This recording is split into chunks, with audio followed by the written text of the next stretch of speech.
Welcome, everybody. We'll call the meeting to order. We have agenda additions and agenda in front of us. Is there any other additions other than what we have 6.2 added? Buffalo Lake Organic Bins, 9.2 Erskine Arena Concrete Project, and 9.3 fire payment information. Is there any other additions? Councillor Stevens? I'll approve the agenda as presented. Okay, call a question, all in favor? And that would be carried. Okay, we'll start with introductions. Greg? Gregory Jackson, Director of Operations. Krista Schlender, Administrative Assistant. Larry Clark, Reeve. Alan Gano, Counselor. Wade Hunter, Counselor. Justin Stevens, good morning. Janet Adam, Counselor. James Nyberg, Councillor, Erskine South Warden. Andrew Brishek, Director of Municipal Services. Landon Chambers, Hometown Media. Okay, we don't have mics back. If Landon leaves his unmuted, it might pick it up online. Okay, Jackie Seeley, Stars Air Ambulance. And the folks from the, Oh, Sandy Murray, out at Scenic Sound. And Al Murray from Scenic Sound. okay, Nikki? Good morning, Nikki Thorstensen, Director of Communications. Thank you. So first thing on our agenda is our delegation. 4.1 Stars Air Ambulance. Right on the button.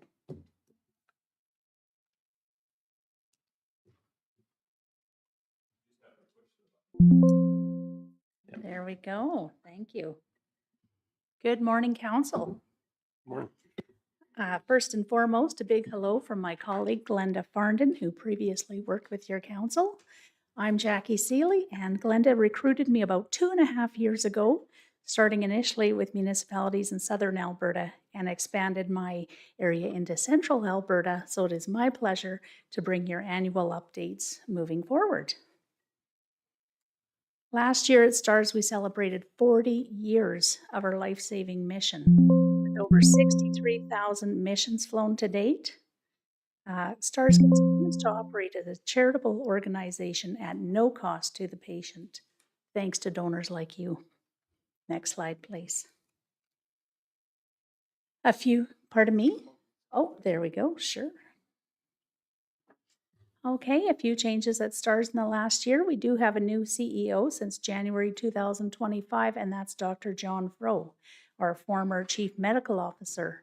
So much like our founder, Dr. Powell, he's a critical care expert and also very innovative. So we're in very good hands at STARS. Speaking of our founder, Dr. Powell, he did pass away at the end of April last year. And at STARS, we're very dedicated to continuing his legacy. Oh, if we can go back one. I'm not sure why it skipped forward. And it all began when a pregnant woman from a rural community died from blood loss, leaving a father alone with their newborn. The death rate was high in Alberta, and for STARS founder Dr. Powell and his colleagues, they said something has to be done. And so the hard work began to literally get STARS off the ground. Our first mission was flown December 1st of 1985 for a critically ill newborn Kelly Waldron to Lethbridge, Alberta. So here is a photo on the left with Kelly, her husband, and children. And as community members, it's important to reflect on the ripple effect of a life saved, and the impact that has on a community. A little bit of STARS history on the bottom right. We were originally Lions Air Ambulance, and that's because the Lions helped us with seed funding initially to lease a helicopter and start our life-saving mission. To date, the Lions logo is on every one of our helicopters in recognition of that partnership. Many Lions clubs still donate today. In the middle is when we became STARS Shock Trauma Air Rescue Service. Our BK-117 helicopter was painted red and served us well for 37 years. In 2021, we began phasing in the H-145 helicopter. So we do have 10 H-145s, identically equipped, serving from our 6 bases in Western Canada. We have 3 bases in Alberta, Calgary, Edmonton, and Grand Prairie, 2 in Saskatchewan, Saskatoon, and Regina, and 1 in Winnipeg, Manitoba. We work with multiple partners in the chain of survival.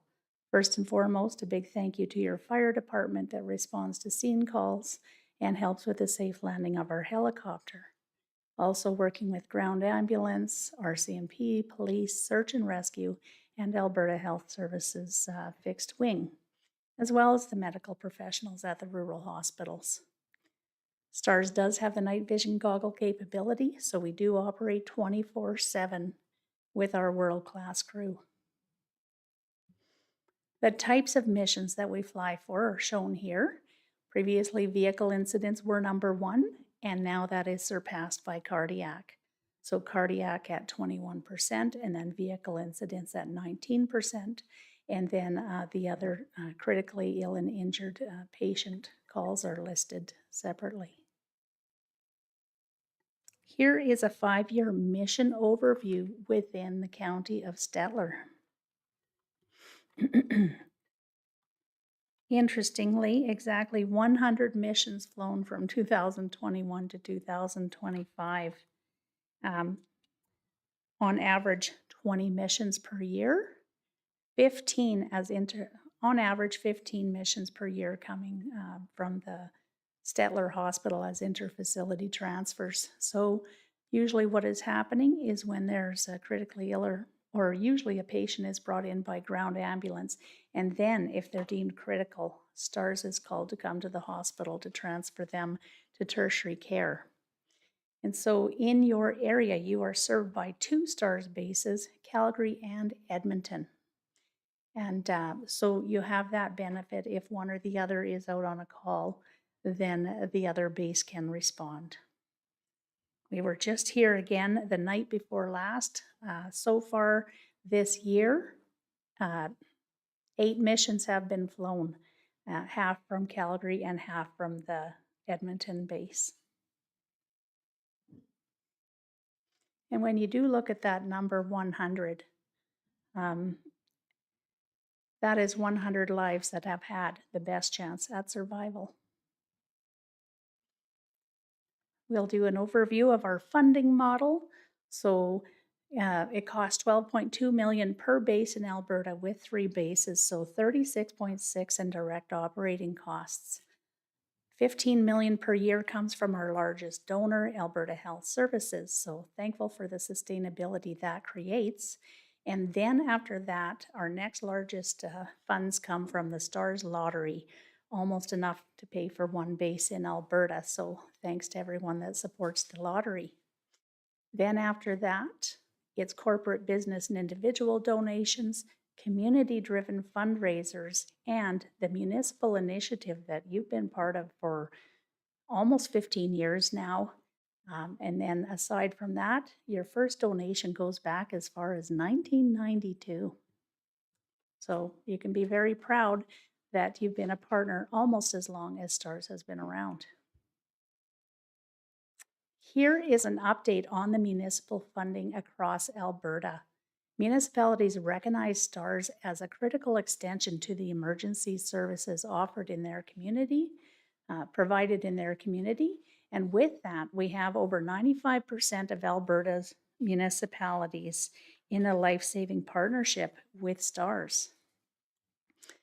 I'll show you the different levels of support here on the map. So in the light blue area, those are our partners that are at like under the $2 per capita rate.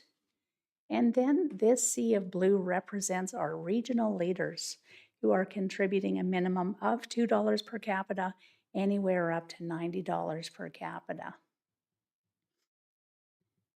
Our provincial leaders are shown here in the teal green, and these are your much larger counties or MDs who are contributing at a higher rate of support and have reached milestones like a minimum of $500,000 in cumulative giving, and some going up to as much as $3 million in giving over the time that they've donated. And so with that, they have stars in their emergency protective services budget, many on a standing motion like yourselves. And then we have honored them at the $500 or $1 million mark with a logo on one of our helicopters. So we're very proud to highlight and thank those partners.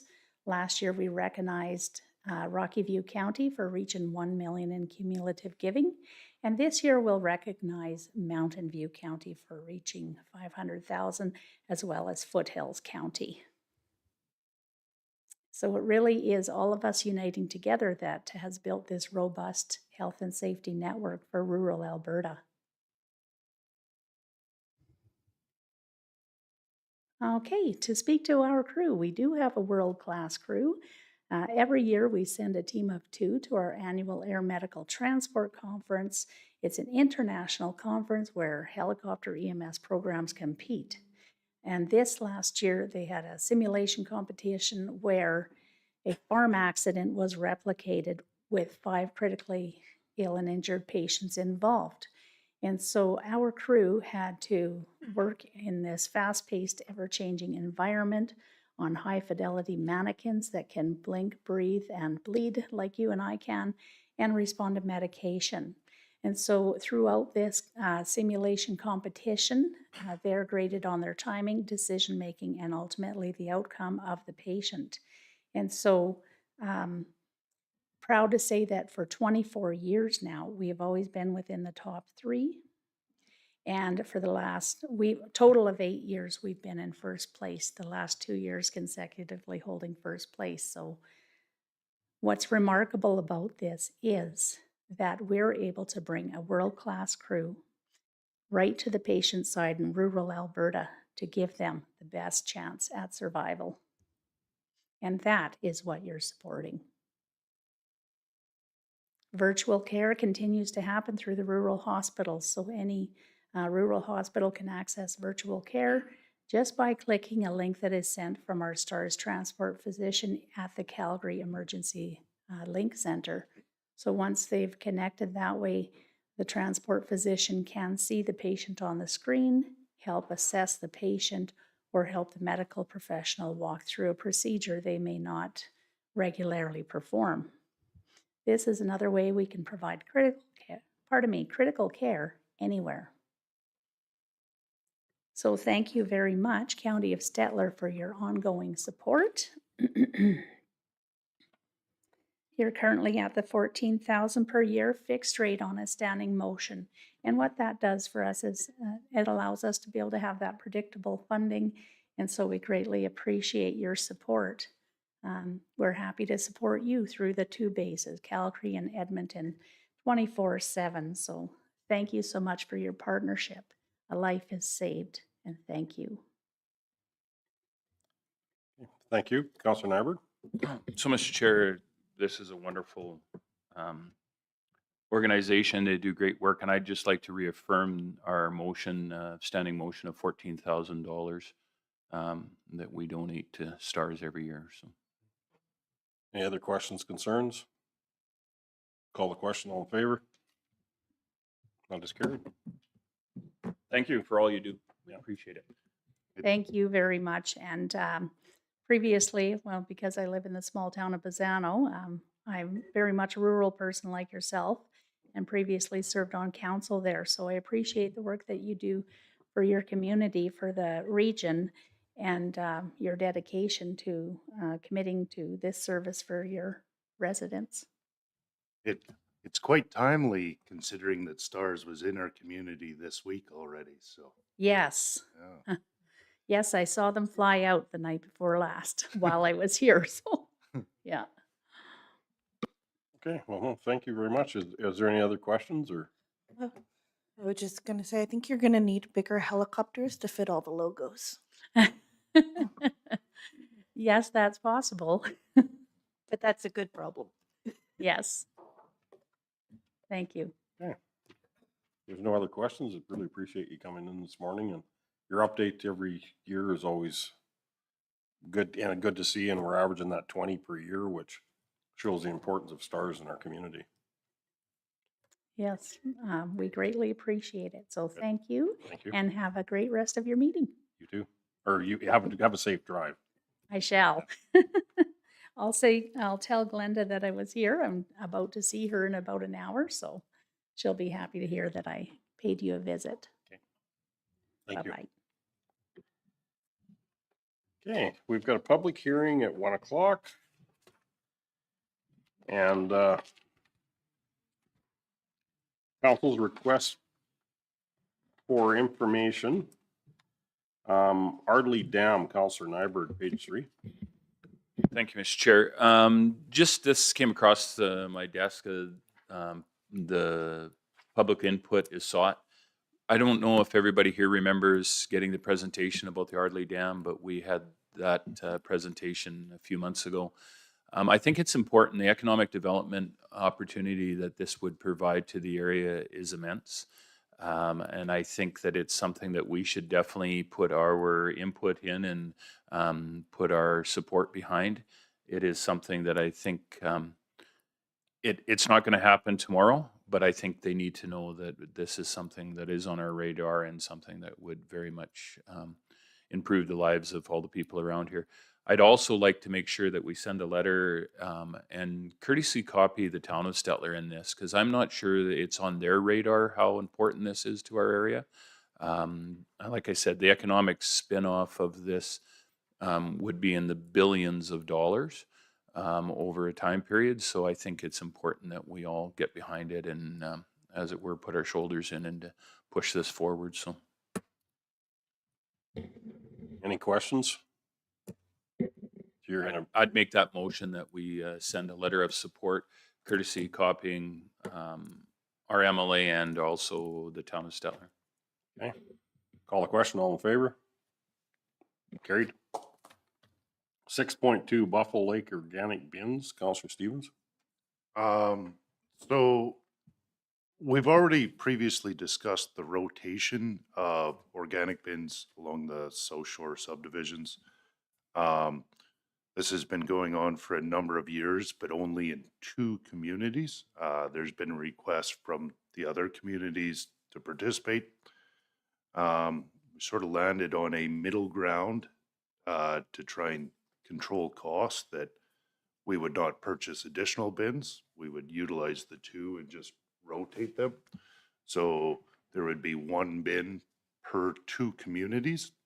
And that way the residents, if it wasn't in their community, they knew they only had to travel to the neighboring subdivision and use it there. The one change, and the reason why I asked for this to be on there from what we had previously discussed, is we had a request during our, I guess, ICF meeting with the Summer Village White Sands.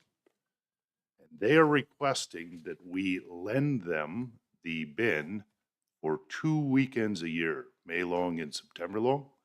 They would be covering the cost of trucking, and we would be lending them the bin for those 3 days.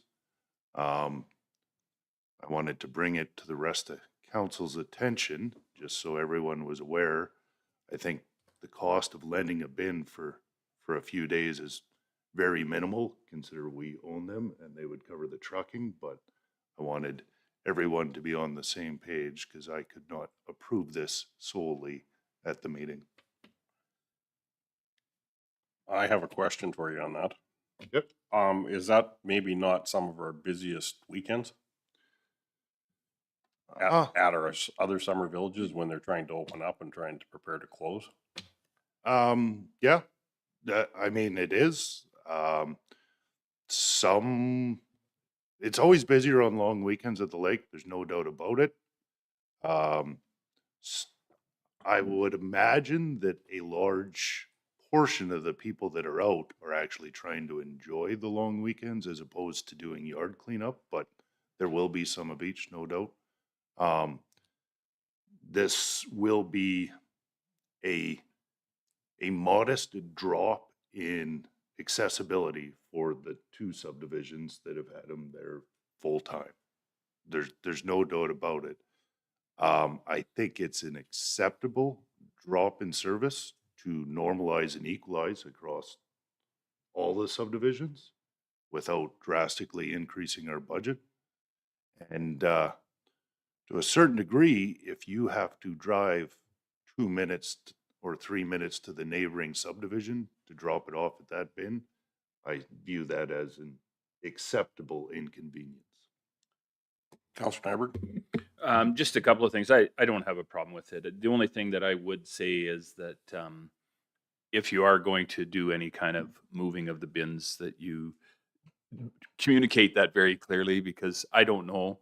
I think things happen at the lake. The people notice when the bin's gone. So one of those things that I would make sure that you communicate it.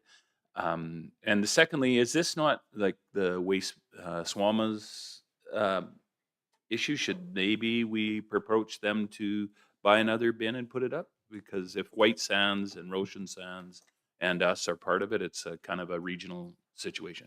Just my question on it. I don't have a problem with it. For starters, Roshan is not involved in this particular arrangement. The request came from White Sands just to do a 1-year test run, so we haven't committed to anything outside of just this year. If it becomes popular, I think they would look at purchasing a bin and going themselves, but they were hoping to sort of dip their toes a bit. Any other And questions? on the communication side, there was a rotation document. If this gets approved, that will get circulated to each of the community associations in advance of the bins getting taken out. Maybe a sign on the bin. Counselor Hunter? What's the price of these bins? Or we don't buy them? We We already already own own them, but you'd have to get. Go ahead, CEO Costi. You can. Your mic's off. God. The county owns both bins. We purchased them when we did the shop, built the shop. And so what happens in the wintertime, we lend them to Stettler Waste Management. And one is in Botha and one is at the Stettler transfer site for large items that need to be transported to the landfill. We take them back in the summertime, and if we have a renovation project or something going on, we'll use them there. If not, we put them out at the lake for them to get rid of their leaves and grasses. And How expensive are these bins? I think we paid back then probably $6,000 a piece. I think right now, if we were to buy them, they're big roll-up bins, which you can walk in the back of them. So about probably around 8,000. Okay, thank you. Counselor Nyberg, do you think maybe a little higher? Yeah, the last I checked into, they were about 10 grand. So quality might be a difference too. They're, yeah, maybe even north of 10 grand. So. Any other questions? Oh. My name is Alan Murray from Phoenix, and I actually coordinate the. Don't usually take questions from the Just floor. to give you guys an idea. Am I allowed to We don't usually, and if you're gonna, I guess if you're gonna talk into a mic, please. Okay. Yeah, I didn't know you guys were talking about this. Just put, there's a button. Something else. Yeah. Yeah, so last year we used the bin probably 20 times in Scenic Sands. Comes out in April. The busiest months are probably May and June, slow it down through the summer because people are doing more playing, and then it speeds up again in October. So it's very well used. We coordinate it with our community. They know when the bin's dropped off. When it's picked up, we make sure we pack stuff down into it so we can get as much stuff. 5-Star has been exceptional service, taking that thing and bringing it back all the time. So for rotating it out, I don't know what the use is at Buffalo Sands or the rest of the guys, but like I say, 18 to 20 times. We probably got 100 lots in our community. They're all half-acre lots. They're all pretty well fully treated. So it's a big area. So to rotate it out, I think this could be a little bit of a problem. But anyway, just keep that in mind. I don't know if you guys know the usage. I don't know what it's like at Buffalo Sands or the other ones, but we use it quite a bit. But anyway, I just thought I'd make that comment to you guys. Thank you. Okay, Counselor Stevens, do you? Oh, Actually, I wanted to bring it up there because actually it just happens to be a Stars hat. So I should have put it on. I'll move the organic spin memo as presented. I'd like to try it out for a year and see how it goes. Okay, any other questions, concerns? So that doesn't make it clear if you move the memo.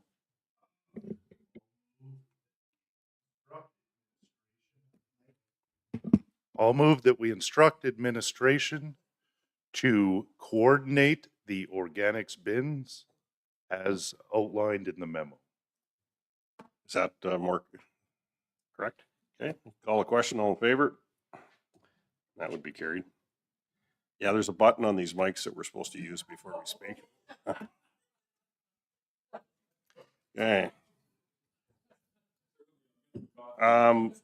Craig, next thing is business arising from the minutes, Buffalo Lake Public Access Enhancement. There's an in-camera piece on that too, which what is our order? Because we have. Do you want to address the? I should say it's the in-camera piece, just the. It is. So, Brief Clark, the item is we distributed an additional document to council that's for this topic. Okay. It doesn't necessarily mean that we have to have an in-camera discussion on it. Okay. It's in camera solely because it contains a lot of private information of individual phone numbers and names. And No, I just wanted to clarify that. So if we can open onto that, like into the 7.1, and everybody has that reference. Yep.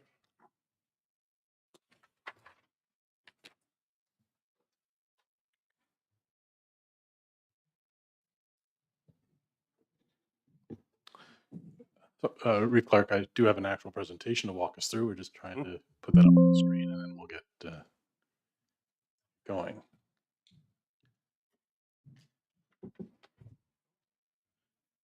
Oh, thank you.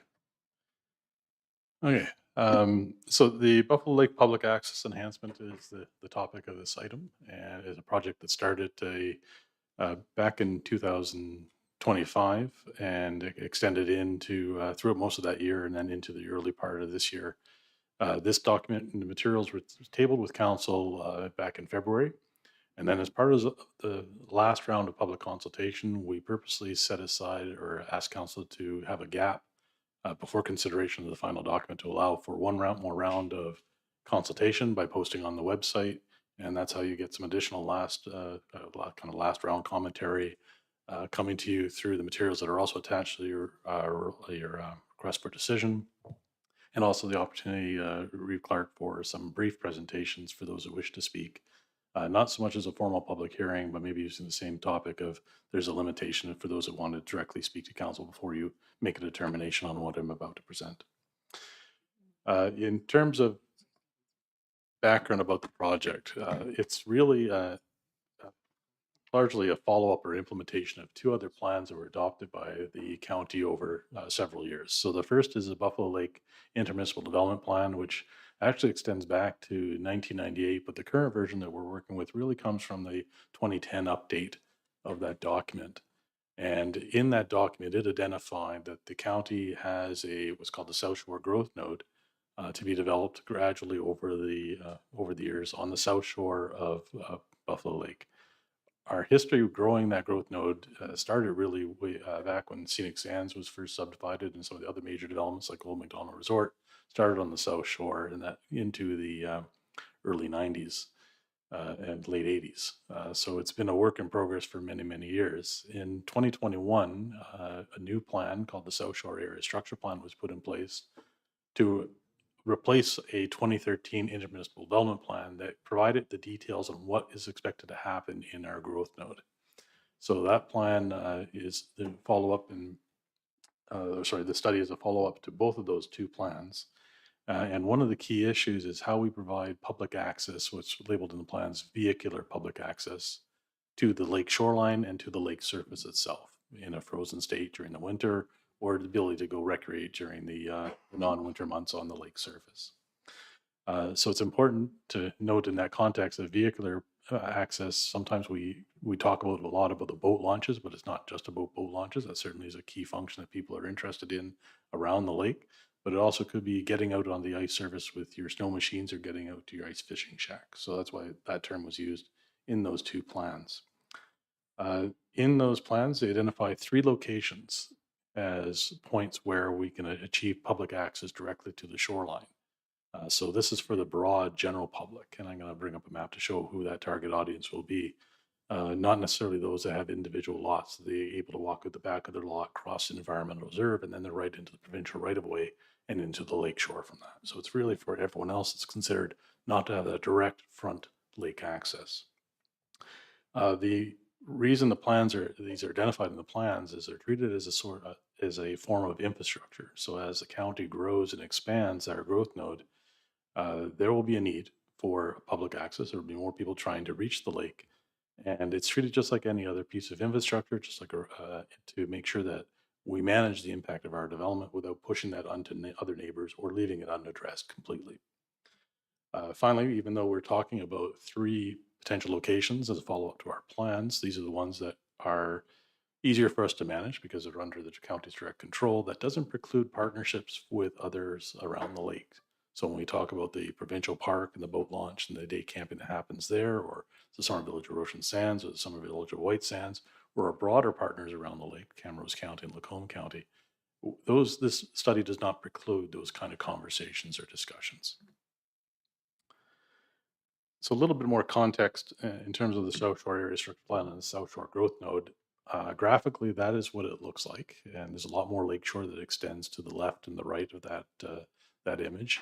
On the far left, that's Old McDonald Resort. On the far right, that's the Summer Village of White Sands.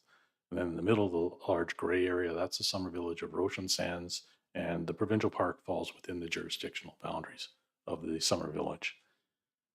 So that plan represents where future residential development, or what we call in this plan development units, can expand and grow over time. So any property owner that's within that large yellow area has the opportunity to come forward and propose multi-lot subdivisions when they're ready to do so. And it's meant to accommodate up to 2,700, 2,800 future development units. We're around halfway right now. So there's another 1,500 development units that may emerge in this area over time, with the split generally of 1/3 to the east, to the east of Highway 835 and 2/3 to the west of 835. And 835 on that graphic is the black line just to the left of the red cube, which is commercial. That you can see very visibly on the graphic. Our 3 target sites for the project are identified as the little red dots, the asterisks that are out in the lake body, and you can see them, one around the Scenic Sands Park area, another one at the top of Range Road 21-1 at Buffalo Lake Meadows, and the third one at Buffalo View Estates Marina. So this is a bit of policy context for why we undertook the study and the issue that we're trying to address. And there is a direct link before we accommodate more significant developments.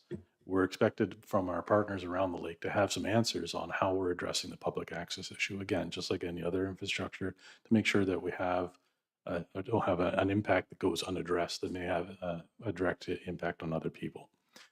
So similarly, for those that in council before, you may have recall from the Bar W development that's not shown on this plan because it came after. When that major development was going through, we had to address the issue of public access, and we purposely said they're going to be probably better to partner with White Sands for boat launch capacity to serve that particular needs. And certainly there was some criticism about us not having a public access plan for our 3 sites in place prior to approving that development. So this is about facilitating that future development, living up to the obligations that are in the statutory plans, and making sure we have a game plan to address future development, but also have something that we can enjoy as county residents in the intervening years. Because it may be another 25, 30 years as this area continues to build out and develop. So moving on to what is the recommendations of the study. The recommendations in the study start kind of around page 30, 31 of the document that was distributed to council. So just in terms of the structure, everything before that page 30, 31 break is kind of background and context and what ifs. And then from 30, 31 on, we get into this is what the proposed plan and what the suggestions are. So I'm going to pick up in the document from that point. And these 2 graphics help us talk first about what are the target activities and functions that the document seeks to accommodate in our 3 locations? And you can see a range of activities. It's not necessarily an exhaustive range, so we probably could have kept going on more winter-related activities. For example, snow machining didn't make the list, but certainly ice skating and cross-country skiing or ice fishing out on the ice surface did. So it's not just about a summer, fall activity. There's also that winter time frame that we have to accommodate. And just a little bit of anecdotal, we've had some instances over the years where people don't know where their legitimate public access to get to the lakeshore is.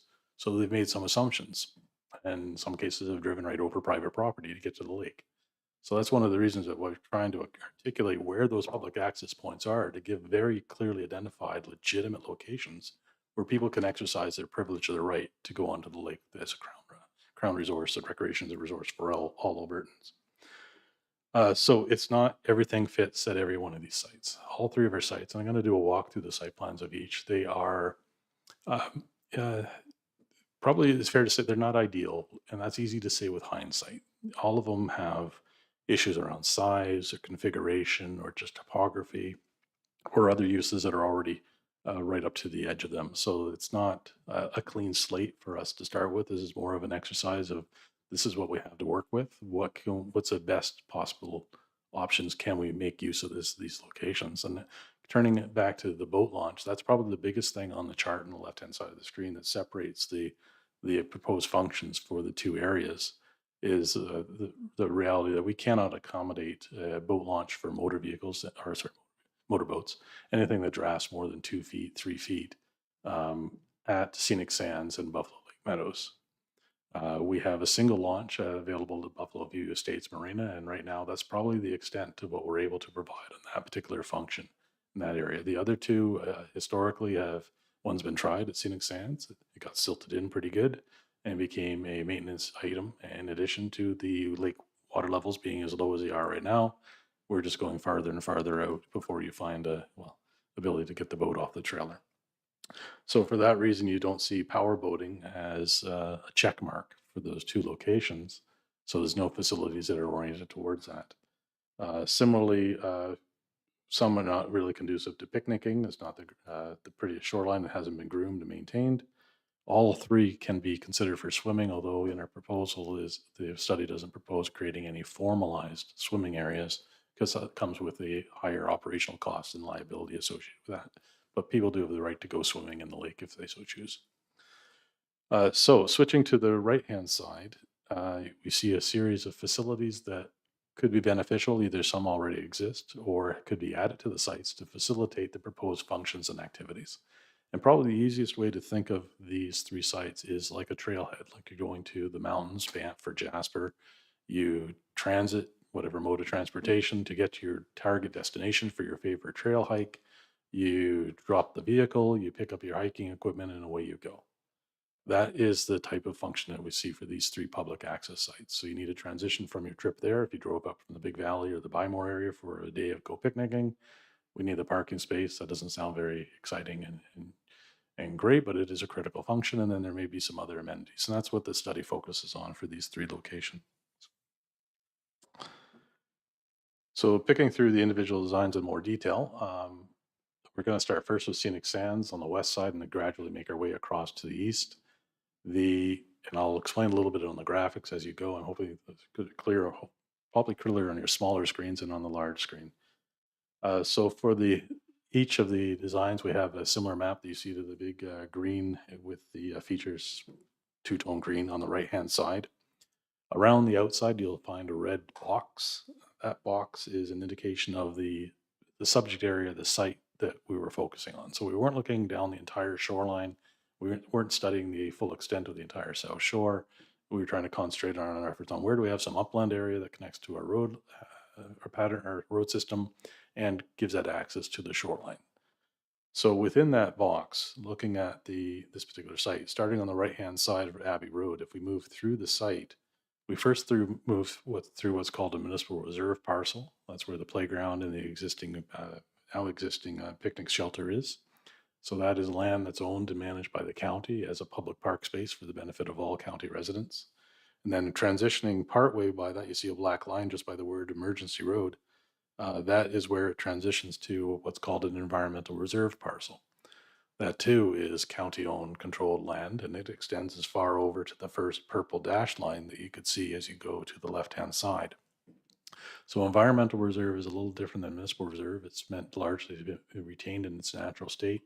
But one of the functions we're allowed to have in that is any facilities that accommodate a public park. So once we get to that first purple line and we move to the left again, we get to another dashed purple line just on the edge of the light blue dot labeled Buffalo Lake. Between those two lines, that is the provincial right-of-way. So that's the land that the province bought back many years ago as a part of the lake stabilization program. So that land is owned, operated, and managed and enforced by Alberta Environment and Protected Areas. So any activities that occur on there are through their approval, and the county doesn't have any approval authority past in between those two lines. Moving further west again to the left, beyond that purple line, you get into the bed and shore of the lake itself. So as a crowned water body, that is again managed by Alberta Environment and Protected Areas, and authorizations to provide anything in contact with the bed and shore of the lake require their approval. So those lines, when you move through the site, there's changes in jurisdiction, and anything to the right-hand side of the first purple line is county land, upland and clear, where we can move ahead. Anything that's on the left-hand side of the line is something that we may express our desires and what we'd like to do, but one of the steps before we implement would be the requirement to get a provincial approval in place. The lines also have a bearing in terms of a physical risk of exposure to water. So everyone, actually, this doesn't do justice in terms of how far back the lake has receded. The lake right now is anywhere from 3 to 4 feet down from what we've historically been able to experience as a high water mark. The first purple line that you encounter, so the right through the middle in this particular case on the drawing, that theoretically is the 1 in 100 year high water mark for the lake. So that's how the province determined where they would take back the land or buy back the land for the lake stabilization program. That doesn't mean that's where we get the water level after they start the stabilization program. It'll land somewhere between the two purple lines. And when you go further between, we've added a blue dashed line that you can see on that graphic. And that's from our 2021 air photo when we did have higher water levels. And that shows the water level that was present in about June, July of 2021, just to give you a sense. So when we're talking about facilities that we're putting at risk of having to move out of the way of ebb and flow of water over time, or the effects of the ice sheet, that's why those lines are on there, so we can take that into account, in addition to the jurisdictional issues. So that's common for all the drawings. I won't go through each one, and we'll just go into the features that are proposed now that you see on this particular concept. The first I'll draw your attention to is the potential for a new roadway coming off Abbey Road. So that is to take traffic off Buffalo Drive that currently goes down what's labeled the emergency road access, which is a fairly narrow, almost more dirt track driveway is probably a more fair description of it compared to, say, road. That is used quite a bit to get down to the lower level where you see the parking, and people generally park there. It widens out. That's also where you find the organics bin. And people then just leave their vehicle and then go into walk from there into the shoreline area or down on the trails. So the proposal is, if we're going to have additional traffic and coming and going, is providing a new two-way road directly off Abbey Road, which connects to Buffalo Way, which is considered more of the major collector road through the community. And that is to get down to a new parking facility that you can see shown that would be able to accommodate up to 20 vehicles, less if there's a truck and trailer type combination. So maybe someone's used a pickup with a trailer to bring some CDUs or snow machines. That would cut down our capacity. In that general vicinity, you also see some amenities for users, some portable washrooms, garbage bins meant for small receptacles for people to not litter and have a place to dispose of items they don't want to take with them. Interpretive sign, which may also include an explanation of jurisdiction, etiquette, acceptable behaviors, and who to contact for behaviors that are not appropriate that you wish to report. And then also, before you get into the provincial line, you see right beside the purple, a control gate is an additional feature. So that is an ability to restrict vehicle access directly to the shoreline, probably open during the winter in frozen conditions, closed during the summer. So beyond that, those are the facilities that are easily manageable within the county's jurisdiction. Going across that purple line, we still have some further aspirations that are being communicated. That includes 5 picnic tables and a small scale, low scale viewing platform. So the idea of the 5 picnic tables is to provide the public facilities. There's a lot of private facilities on the Scenic Sands beach. For many years, the community association in that area has maintained the beach with the permission of Alberta Environment on their own. So they've raked up, they've groomed the sand every year. They've received some assistance from the county in terms of heavy equipment and removal of materials.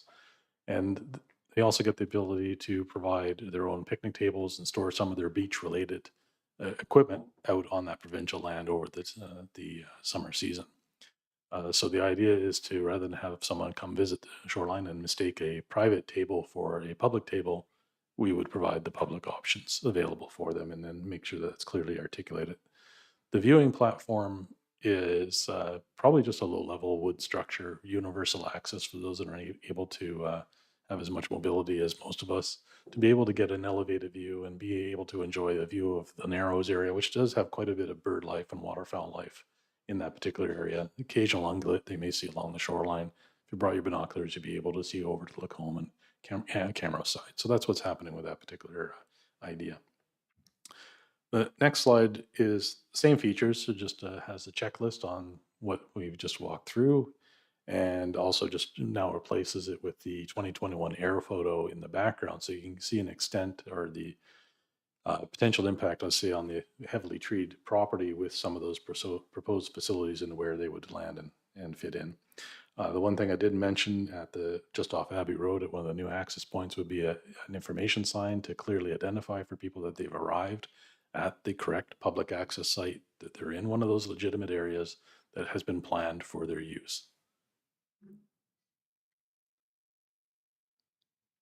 So moving to the middle location, now at the top of Range Road 21-1, so still on the west side of 835, it's a Buffalo Lake Meadows subdivision. Actually, Reef Clark, my preference is to continue all the way through, if that's good. So Buffalo Lake Meadows, I won't go through the breakdown of the site. It's the same general principles. It's just orientated and a little bit different. The environmental reserve in this case is narrower than it's only 6 meters instead of what we had very generous over at Scenic Sands. And then we're very quickly into that area between the 2 purple lines, the provincial right-of-way. What's different about this one is we also have an undeveloped road allowance along the west side of our municipal reserve parcel, which is a triangular shape that you see in the lower half of the drawing. So we do have a little bit of 20-meter wide roadway that we can work with in addition to MR that was created at the time of the subdivision. So in this particular case, the proposal is to create almost a U-shaped circulation system using the existing access, going to an expanding parking area to the north, and then coming out the road allowance to create a 4-legged intersection at the current intersection, Range Road 21-1 and Vincent Way, and then it's a private driveway to the west. Historically, the the Buffalo Lake Homeowners Association has used this site to store boat cribs and docking equipment. A lot of it is in the photo that you can see because it wasn't put out due to the low lake levels. That's one of the functions that we've tried to accommodate as an ongoing basis in this design. So that's why you see the little hollowed out U for them to have an area to store that and hopefully keep it a little bit more tidy looking with the landscaping buffer around it. It looks pretty utilitarian when you see the photo in the lower left. Similarly, we've added some amenity items for people that come to choose this particular location. So that's a pair of washrooms. The proposal being that we start with portable toilets and see how that goes. We've maintained the garbage bins, which is really for the larger bins are for the benefit of the residents, for the community, and smaller receptacles for those that are users coming up to the public access site, and also an identification sign and an interpretive sign, again, doing the job of telling people what they may like to do at the lake, what the acceptable activities are, contact information, etc. And again, similar to the layout, this same idea of showing the improvements and the changes, overlaid on with the air photo to show what's actually in existence as of 2021.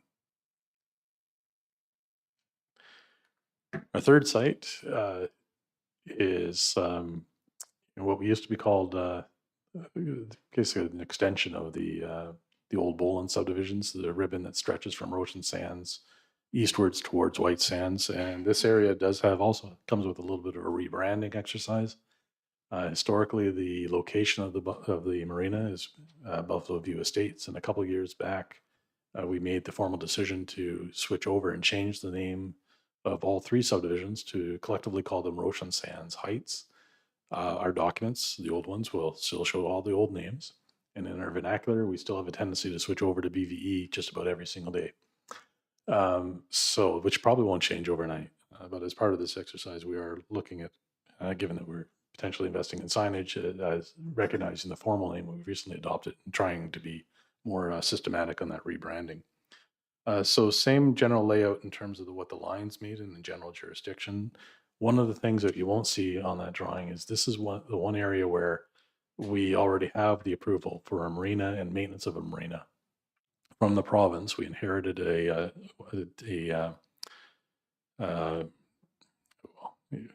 DLO. I'm drawing a blank on the name. We're designation holder. No, we're disposition holder. That's what's the D is. Yeah, disposition from the province. We inherited this from the developer who created the marina to begin with, but that is what's different in this particular site. The province, and talking to them about all three locations and that issue of having permission to cross the line into the provincial right-of-way, they're prepared to engage with the county about having a more formal arrangements in what is called a recreation lease, which has a fair number of implications that we probably have to think through. So we're not recommending that quite right away. One of the things that recreation lease would do would allow us to enforce on sections of the shoreline, but we would still need require Alberta permission, Alberta Environment's permission for anything that we put out there or any improvements we make. Along the way, we would end up displacing any other party that has a disposition. So that would include portions of the Scenic Sands Beach, portions of the Buffalo Lake Meadows Homeowners Association. So this is probably the only candidate site where we don't face that issue. We're already the disposition holder for the marina, and it's a potential candidate for us to look at that more formal arrangement before going into the provincial right-of-way for some of the improvements that see on the screen through a formal recreation lease for 25 years with the province. So that is an issue of implementation and follow-up work. So on this particular concept, there's not much that can be done with the boat ramp, the parking scenario, or the layout of the marina, or the launch itself. It's basically down to a single vehicle launch at a point in time. In a pinch, maybe you can squeeze two narrow small boats and trailers down there, but it would be very much in a pinch, especially with a low water level. And I don't even want to start with the beaver dam activity, but that's another problem. The series of finger docks that you see labeled as private docks, that is through a lease arrangement. So those are to the association that manages those and looks after those. So we launch at the public end down at the south part of the bay. And then you have to clear the narrow channel and then go off and enjoy the boating activity on the lake. One of the proposals that we're suggesting is a public seasonal dock that you can see at the very top on the west side of the channel, where people can launch their boat and then clear the channel for the next user, go up to the public dock, moor their boat, load up passengers and equipment before they head out on the lake proper, or reverse if you're coming back in. And that is intended to help clear up some of the congestion at the launch site itself. Also intended to give just people to stop and rest without coming in again to congest the marina channel. Or if there's foul weather issues, there's a quick place to get to, offload passengers, tie up the dock, or continue on down the channel and get the boat out of the water. May or may not end up being the home of our rescue CDUs as well, depending on how that plays out. So that is a significant improvement for this particular area. Similar to the other designs, there's porta potty washrooms proposed as a starting point for the users, both the boaters and the people that are using the dry land facilities. down towards the boat launch. You can see them identified. That location was identified to be tucked in by the retaining wall. So for the two houses that are above, it would be below their direct sight line, but still be in a location that's acceptable for servicing and for users. The series of picnic tables are exactly that, an option to have probably seasonal tables that we'd have to pull back beyond the water line or the ice line every year. On the left-hand side, there's a sand play area that historically did exist, and then we did some dredging work that we may have to come back and do some cleanup to get some of the bit larger rocks out of that area if that's intended as a sand play area for children and younger ones. On the other side, where we now have a new flat grassed area, that could literally be just that, a groomed grass area for just informal activities in play. Viewing platform that's tucked back again to get a view up and over the lake tied into the trail system is also one of the features, and then the control gates are already in place. And finally, the same signage to identify that you're at a legitimate public access point, and then the other signage oriented towards education and expected behaviors and etiquette. The added twist on the rebranding is the Buffalo View Estates initials are carved right into the concrete wall as you go down the boat launch ramp. So there's an additional item to figure out how are we going to do that. Are we going to literally probably not sandblast it or scrape it off? We'll probably just look at hilting over a new sign right on top of it to achieve that rebranding. And then the final next slide gives you the same general idea again with the checklist of activities proposed and facilities for the benefit of the users and what it looks like at least in 2021 with the air photo. So the last slide, Reeve Clark, I wanted to speak to the proposed implementation framework. Well, the document itself gives us suggestions on what to do with the plan. I think it's prudent to treat it as a general guide in terms of not following it religiously. I think there's a room for some field fits when we look at things like the exact placement of picnic tables, the exact placement of signs, and some of the other precise locations of the washrooms. At this stage, we're looking for general consent on the overall concept and the direction, and then staff would implement and work through some of those more details as they coming back to council as necessary. So that's why the reference or the recommendation in the RFD is specifically using the wording that it's a general guide for short-term and long-term improvements. It's not that tied into stone that we have to follow it strictly. And that's the intent of that resolution. Beyond that, there's a question of what are we doing in the short term? And that's the other part of the recommendation is to limit our activity in the next 2 years to areas where we can go ahead without Alberta Environment approval, or we already have Alberta Environment approval, to install some of the features and spread the effort around all 3 locations.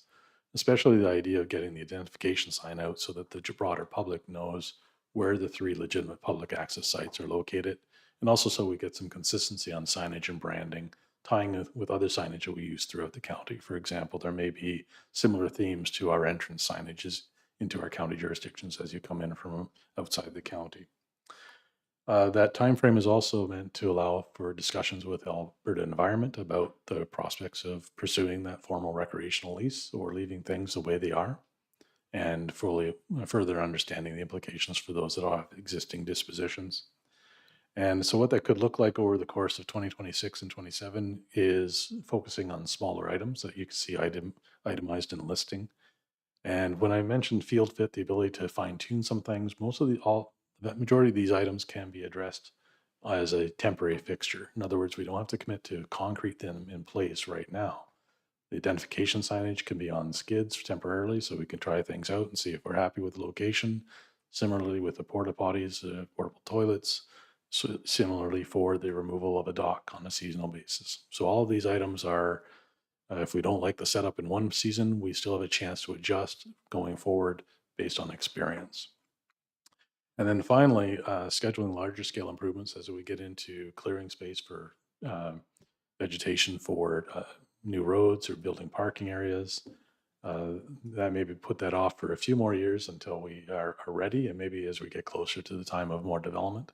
Because one of the other aspirations is as developers come forward to start developing the lands under the South Shore Area Structure Plan, they'll likely be asked for contributions towards these public access sites because they are also creating the lots that are going to drive some of the demand and the need.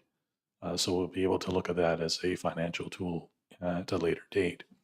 In the short term, our financial tool is the Buffalo Lake Municipal Reserve Fund, which does have is a source of funding for the $200,000 that's in the 2026 budget to accommodate the short-term implementation plan. In your RFD, there's a very, I would characterize it as generous breakdown on the categories in terms of where that $200,000 would break out. My perspective on that is if we find things that don't cost us quite as much, the money just stays in the kitty and is available for the next round. But we did want to make sure we had enough resources authorized to be able to move ahead in a meaningful way over the course of 2026 and then into 2027 if we don't get to it in 2026. The final point I do want to make, Reeve Clark, and some of the materials that has been submitted have to be posted the final report. There are some suggestions that the funding instead be held back and used for other priorities, like funding the pumping for the lake stabilization program. So I do want to speak a little bit to that. First up, in conversation with members of the Buffalo Lake Management Committee, who keeps track and eyes on these things for us, they have communicated to me that there is no stated intent of the Alberta government to pass on the cost of pumping water into the lake to the municipalities. It is a recreation, but it's also an agricultural function in terms of the backwatering into the Lacombe County area especially. So on that basis, to date, there is no stated plan for those costs to be passed forward to municipalities.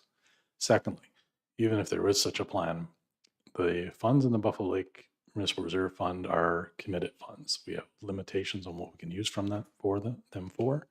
They came from the sale of reserve land. The proceeds must go back into amenities and assets that are part of our park system. So you can't sell parkland and go buy grader tires with that money. So it's committed because we have legal limitations under the MGA. So it's not really eligible for those alternative priorities. It is earmarked and meant for these kind of purposes, the recommendations coming out of the study. That's the end of my formal presentation. Reeve Clark, I'm available for questions and follow-up. Questions from council? Councillor Stevens? My first question is around the budget. So we're talking about 2 years worth of small scale improvements. But in our RFD, it references 26, 27, and 28. So is this 200 grand for this year, the next 2 years? Just looking for some clarity. Thank you, Reeve Clark. Yeah, I just realized I went over the goal of my 2 years for the 2028 one. But yes, most of this I think would be implementable within 2026, but some of those items that are it's more of a seasonal basis, like the porta potties, would go into 2027. So I don't expect I would be, if it's not expended in 2026 or maybe a revision budget when it comes forward to council in 2027. Most of the items on that list, I think will be achievable in 2026, although famous last words, it can take quite a bit of time to sort out and be happy with what you're putting on the actual signs. There's the sign frames themselves, but the design and being happy with the branding and the consistency, that may take a bit of time. So that may be towards the later part of 2026. I also have some concerns about the removable dock at the Roshan Sands Heights area. The concept is good. I don't think that it would be worthwhile or be able to be utilized until our water levels come up. So that is an item that I would be prefer to defer for now. Outside of very small fishing boat sea-doos, I think access is going to be extremely limited. On the Buffalo Lake management team, we discussed boat launches, and does not appear like Pelicans is going to be usable, or the provincial park, and Roshan Sands Marina proper is very questionable at this point, despite the dredging and maintenance they did. I don't think we're gonna have many boats on the lake, period. Councilor Thank you, Mr. Chair. I've got a couple of questions, going back to the boat launches, of course. If the lake levels come up, can we use, would it be possible to again use the boat launch and help me out with the one we tried dredging? No, the other end. Maybe scenic sands. Yeah. Would it be able to use that again if the water came up? Because there is some cement pads there, is there not? What's that? Well, Oh, okay. So it would never ever be used again by it as a plan if we had lake levels come up. I think never ever. I think part of it is it's still the shallow part of the lake, and people want to do most of their boating on the other side of the lake. I think the crafts that we could accommodate there, maybe if you have like a 14-foot boat with a outboard, smaller trailer, or you can pick it up and make it to the water, or it's a canoe, or it's a wakeboard, or sorry, a paddle board, or it's a kayak, that sort of thing. Those activities could occur, but the theme would be you would actually walk it out yourself. I think our longer term, when you look at what's happening around the South Shore, it's probably fair to say we have to spend some time on the boat launches, and I'm confident we probably will. There's a question of collectively where we should be putting our effort, and it may be time to look at that. The White Sands location on our side of the shore faces the challenge of having to contend with that ice sheet, which is literally the battering ram that smashed the White Sands boat launch. The only area on the lake where people also want to do the bulk of the boating is on the west part of the peninsula, from Ocean Sands, which is a provincial park location, or the bay at Ocean Sands. So when we talk about expanding boat capacity, which sometimes is a bit of a hot topic as well, of boating capacity to go out on the lake, that may be the better areas for us to talk about in the long term. But again, I want to emphasize that nothing, just because we're doing improvements at these sites, that doesn't preclude those conversations from happening. We just haven't had them, and it's getting a little bit more dire. Reeve Clark, if I can, I'd like to go back to the question about the dock length. Okay. Just to point out that 150 feet, that it was purposely designed to be able to deal with the low water levels that we're currently experiencing and try to find that 3 to 4 foot length of water. There's enough there in the budget. If we had to add another 20-foot section to push it out, then that would work. And then on a seasonal basis, as the water level recedes, because it's modular, we'd have the option of changing up the configurations. We can shorten the length from the walkway coming off the shore, maybe create a different mooring setup and a T on the end, depending on what kind of setup. Or we can relocate part of the same portable setup over to the Scenic Sands location that Councilor Nyberg is referencing for the benefit of those that have put their kayak or their canoe in the water. So there's a range of options there. That facility is relatively flexible in that regard. Okay. I've got a few more questions, or do you want to just rotate them? How do you want to do it? Go ahead. Okay. Andrew, can you go back to the very first picture we had? When we were talking about the viewing platform and the picnic area in there, is the map on the very first one. Are we not, it looks to me as though we're putting those, yeah, right there, in the 100-year floodplain. And I mean, the picnic sites would be something that we could pull out, but that viewing platform, if it's going to be a permanent located item, is that the idea with that? Does that seem kosher, or should we just move it back a little bit to be on the other side of that line? I don't know what the rules are, but. Thank you, Reeve Clark. So that one would be very difficult to make as a temporary facility. So when we're talking about being able to come up and have a universal access ramp, and it will be subject to a building code requirement as well. So we would be railed and would. The question is going to be, yes, it is in the floodplain risk area. And the question for park development is what level of risk is considered acceptable. So if it's pressure treated wood and it can be absorb some water, and then when it draws down, the questions we're checking, well, hopefully we don't have permanent wood damage. When we look at pushing it back into the tree line so you can't get a view, that's what it would take to get beyond the floodplain, which kind of defeats the purpose, in addition to now we're taking down vegetation. So those are the trade-offs as we pick the locations for the viewing platforms. And that's unfortunately, we'll push them beyond the tree line, but put them exposed to that potential water exposure. And the Roshan, the one at Roshan Sands, or the provincial park, it is up above the tree line, but it also is on the hill. So, okay. And that was just my question. I don't know the rules, whether you can actually put it in there or not. So, and the picnic areas are removable. Yes, they are. Okay. Now the small garbage bins, and the dock, we're going to put these in and take these out. When we say we, we're talking about county staff, correct? That is correct. Yeah. So we just went through a budget meeting yesterday, and the concern was that our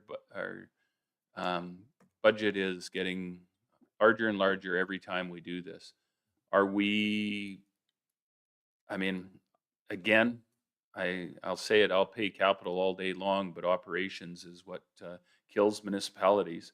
If we're putting docks in and docks out, are we going to have a full-on recreational department come 2 years or 3 years from now? Are we going to have more employees? Are taxes going to go up with all the extra work that we're doing? That's a comment that I think we all need to observe on this. You talked about White Sands and the ice collisions and the issues that caused. Again, I know it's not an issue now, but we talked about this money at one time too, being possibly, we talked about putting an ice berm in, similar to what's in at Sylvan Lake, to protect the ice or to protect the shoreline. It hasn't been an issue because we haven't had water. We get water in again, and we're going to be back to the 10-year ago where everybody was complaining that we had shore deterioration every time that the ice came up and took that away. I think there was even an individual that, a private individual that talked about putting in a berm at one time in the water, an ice break, and Abbey Road, yeah. So we had some discussion around that. This lake does walk south every year, little by little. This year it hasn't, but if we get water again, that's going to be an issue. And then if it's 10 years from now, are we going to be putting a bunch of money into a berm and we don't have this money now? Just my comments on that. So have we talked about a berm, ice break berm? Is that any part of this? It is not. Just a couple observations on that. Berms, water breaks that meet Alberta Environment's requirements are not a inexpensive item. So you would be facing probably a 7-figure question. And in addition, I'm not sure I would say that qualifies as the earmarked funding for this particular source of funding. So the reserve land has to go back into the funding, has to go back into the park system somewhere. Councillor Stevens? I want to push back on the idea of berms, especially in the water. I think it's cost prohibitive. I think you talked about operational costs and maintenance costs. I think that would dwarf anything else listed in here. I'm sort of taking the standpoint where there's only so much you can intervene on what Mother Nature is going to naturally do. As far as lake access, you're better off is for boat launches and trying to make them so they're less maintenance heavy. It is to pick the locations that are sheltered. As soon as we add another boat launch, whether it's at Scenic Sands, which was tried, and a lot of money was spent on a water break berm, and it didn't last more than a few years, and that assumed average water levels. Every time there's a boat launch that's exposed without being in a marina or bay, the maintenance is cost prohibitive, and I would not be in favor of going down that road. Councillor Never? And I was not proposing the berm. I was just saying that was what was proposed in the past to do that. I am 100% on the same side as you on that when we're talking about that is a high maintenance item, but it was something that was brought up for sure. Councillor Gano? I'm liking the general direction, and I like that we're easing in. I do have angst about the dock, and so assuming the water comes up, I'm not very familiar. How many? What do we have a target number of docks that we want available to the public? Like I don't know how many there are now. Let's assume the water comes up. Actually, because I have the clicker. Our target, I guess I don't have the clicker anymore. Okay, so in terms of all 3 spots, that'd be the only public dock that we've put on the plan so far that would be available to the public. So, so There are other area ones though, right? Is where I was going. no, most of the docks that you see out at the lake are private. So that is, so Buffalo Lake Meadows Homeowners Association is one example where it's a large communal dock, but it's for their private use with an approval from the province. So that's not available for us to direct the public to that. If you go to Old McDonald, it's a private facility, so you can dock, but you as a paying customer. If you, well, you can beach where you want, but along the lakeshore, it's quite common to see behind every single house a series of private docks. They're exactly that, they're private. The only dock we have in the water right now for our public use is a 20-foot section right at the boat launch at Roshan Sands Heights Marina. I'm going to try the rebranding now. And it's basically a light aluminum 4-foot by 20-foot, just meant for you to catch the boat as it comes off the trailer, and the boat driver jumps on. That the docks that are in that marina properties that go with the channel are all private as well. So this would technically right now be the second public dock under the county's control that we're providing, or would be providing. If you go around the lake there on our side, the other ones are, I'm not sure why I don't think White Sands put in a finger dock that goes with their launch, because their launch is decommissioned. And then Ocean Sands in their marina, they have a dock for the public to launch their boats, and then they also have a marina. So just I hope that gives you some perspective on how many docks we have out there maintaining. Be basically largely focused on this plan right at the Ocean Sands Heights Marina. Thank you. Councillor Hunter? To Councillor Nyberg's questions about the water. If you're in Bymore, we'd have to worry about water coming really high, but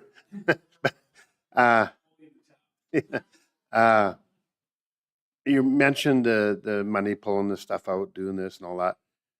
County employees doing it. Now, would that be charged back to this fund of money that's in there? Or is that just on, like you said, the budget? Oh, sorry, that was mine. For operating, no, but capital time, staff time for capital installation would be, I think, an eligible expense. I do want to speak a little bit to the operating costs if I can, Reeve Clark. You know, that is one of the things that the steering committee, the administration that helped the consultant put together a report and get to the final set of recommendations. We were quite conscious of the issue of operating costs. We're also conscious, though, of the need to create usable functional spaces for public access. So that's why, as the project evolved, anything that was considered fairly elaborate was stripped back down to what I would consider now the basics, or more or less the basics for to do that trailhead function I was mentioning, which is basically the parking area, interpretive signage, washroom, garbage cans. The dock, I would probably consider as kind of an additional service up and above, but we also spend a lot of time already with the staff in the area. And our intention would not be to take out 150 feet of worth of dock and truck it all the way back down to the county yard. We let others store the docks on the shoreline during the non-summer months. And I don't see any reason why we wouldn't afford ourselves our own opportunity. We're already, I think, there to put out some docks. Is there more work? Yes, there is.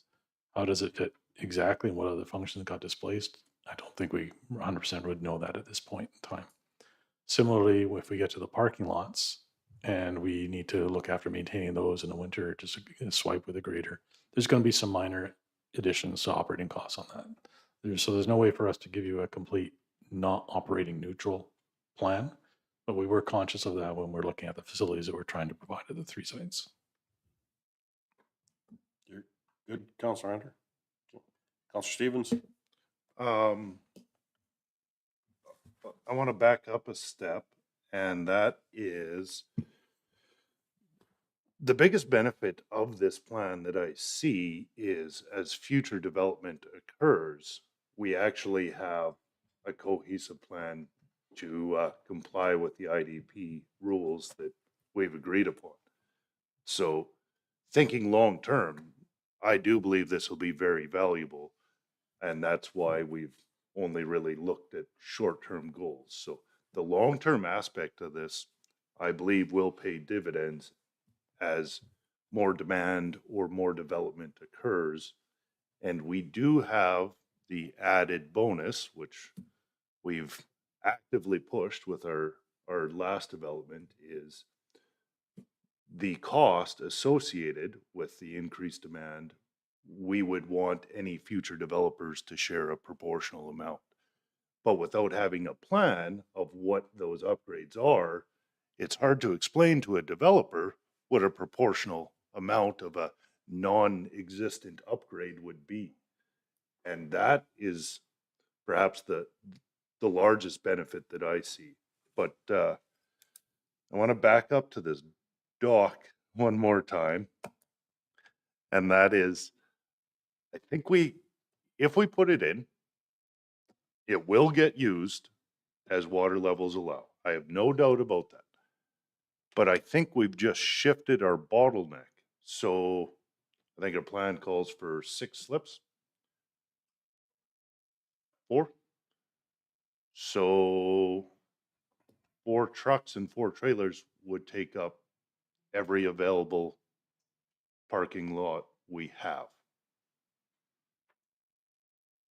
So we've just moved one bottleneck to another, and I don't want to approve a dock that may or may not get used for the next year or two, only to find out that we have to expand a parking lot so that the dock is useful and enter a bit of a slippery slope. Because if we have nowhere for the vehicles to go, once they unhook, the docks aren't usable.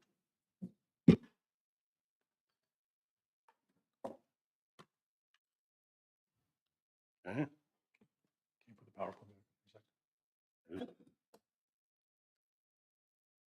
Any more questions for Greg? Yeah. Trying. Reed Clark, I'm not sure how much that is that new users, is that overlapping users, which is kind of one of the issues. But the harsh reality is that at Ocean Sands Heights Marina, our parking lot layout is not ideal. And unfortunately, this is again back to that theme of we're trying to do the best with what we got to work with. So the only backup for parking, and it is probably about 60, see where the word parking is in that parking area in the gray in the lower left on the graphic. I think you're probably generous in saying it's 6 trucks and trailers, and that disappears the minute the septic tank is being emptied as well, which is also in that location because the trucks occupy a fair amount of space and block the ability to move manure in and out of those parking stalls. The only other backup is the north side of Bayview. The shoulder is widened up for people, so vehicles can park there, but that also does double duty as part of our pathway. And that will only buy us maybe 4 or 5 additional truck trailer combinations. So unfortunately, this is part of the themes for some of these sites is as far as we can get, which is probably yet another motivation as to why when it comes to boat launch capacity, we need to look elsewhere at, and maybe pool our efforts for our partners or potential partners.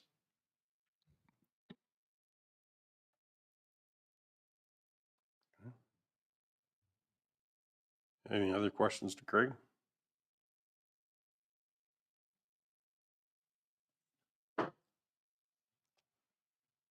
Okay. We need him. Yeah. Ernie, right? Yeah. I'll move that the County of Stettler, number 6, accepts the Buffalo Lake Public Access Enhancement Report dated 2026 as a general guide for short and long-term improvements at the 3 county-owned public access locations on the south shore of Buffalo Lake. And that the County of Stettler, number 6, authorizes administration to carry out the proposed implementation framework with the amendment of removal of the dock installation at this time. Andrew? Mr. Chair, I think council, when you guys had briefly looked at this plan last, had wanted to give a brief opportunity for members of the public to speak to it prior to consideration. And I do think there are a few members of the gallery and online that may have desire to speak. Should we not have had that as a hearing then, or It's delegations? yeah, it's not formally a public hearing. It is a bit of a different system, but it was just council's direction that they wanted to give that opportunity. Comments? Mr. Chair, if I could, just before we go to that, and I'm not sure how the friendly amendment should work on this, but I do think that we should look at how we can implement low maintenance go forward on any of the services we're doing. There's some of these that are very I worry that the maintenance is going to get away with us on this one. And somewhere in this plan, I would like to see us try to implement a low maintenance options, I guess is what it is. So I'm not sure how we would make that as an amendment to that. Councillor Stevens? I had a thought on this topic, and I would like an estimate at the end of a year to see what our maintenance costs are. And there is the opportunity, there is a fair bit of money in the South Shore Reserve Fund after our initial 2 years that will remain. It could be treated almost like a heritage fund, where the interest that we gain from that fund goes directly to the maintenance of these amenities until such time as increased demand arises.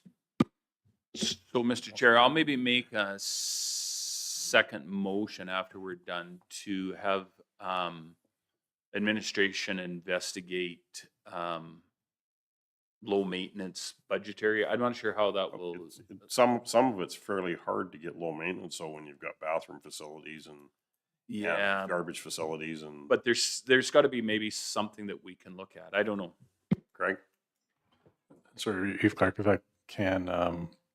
So that actually, the washrooms themselves, that would be part of the contract that you see identified.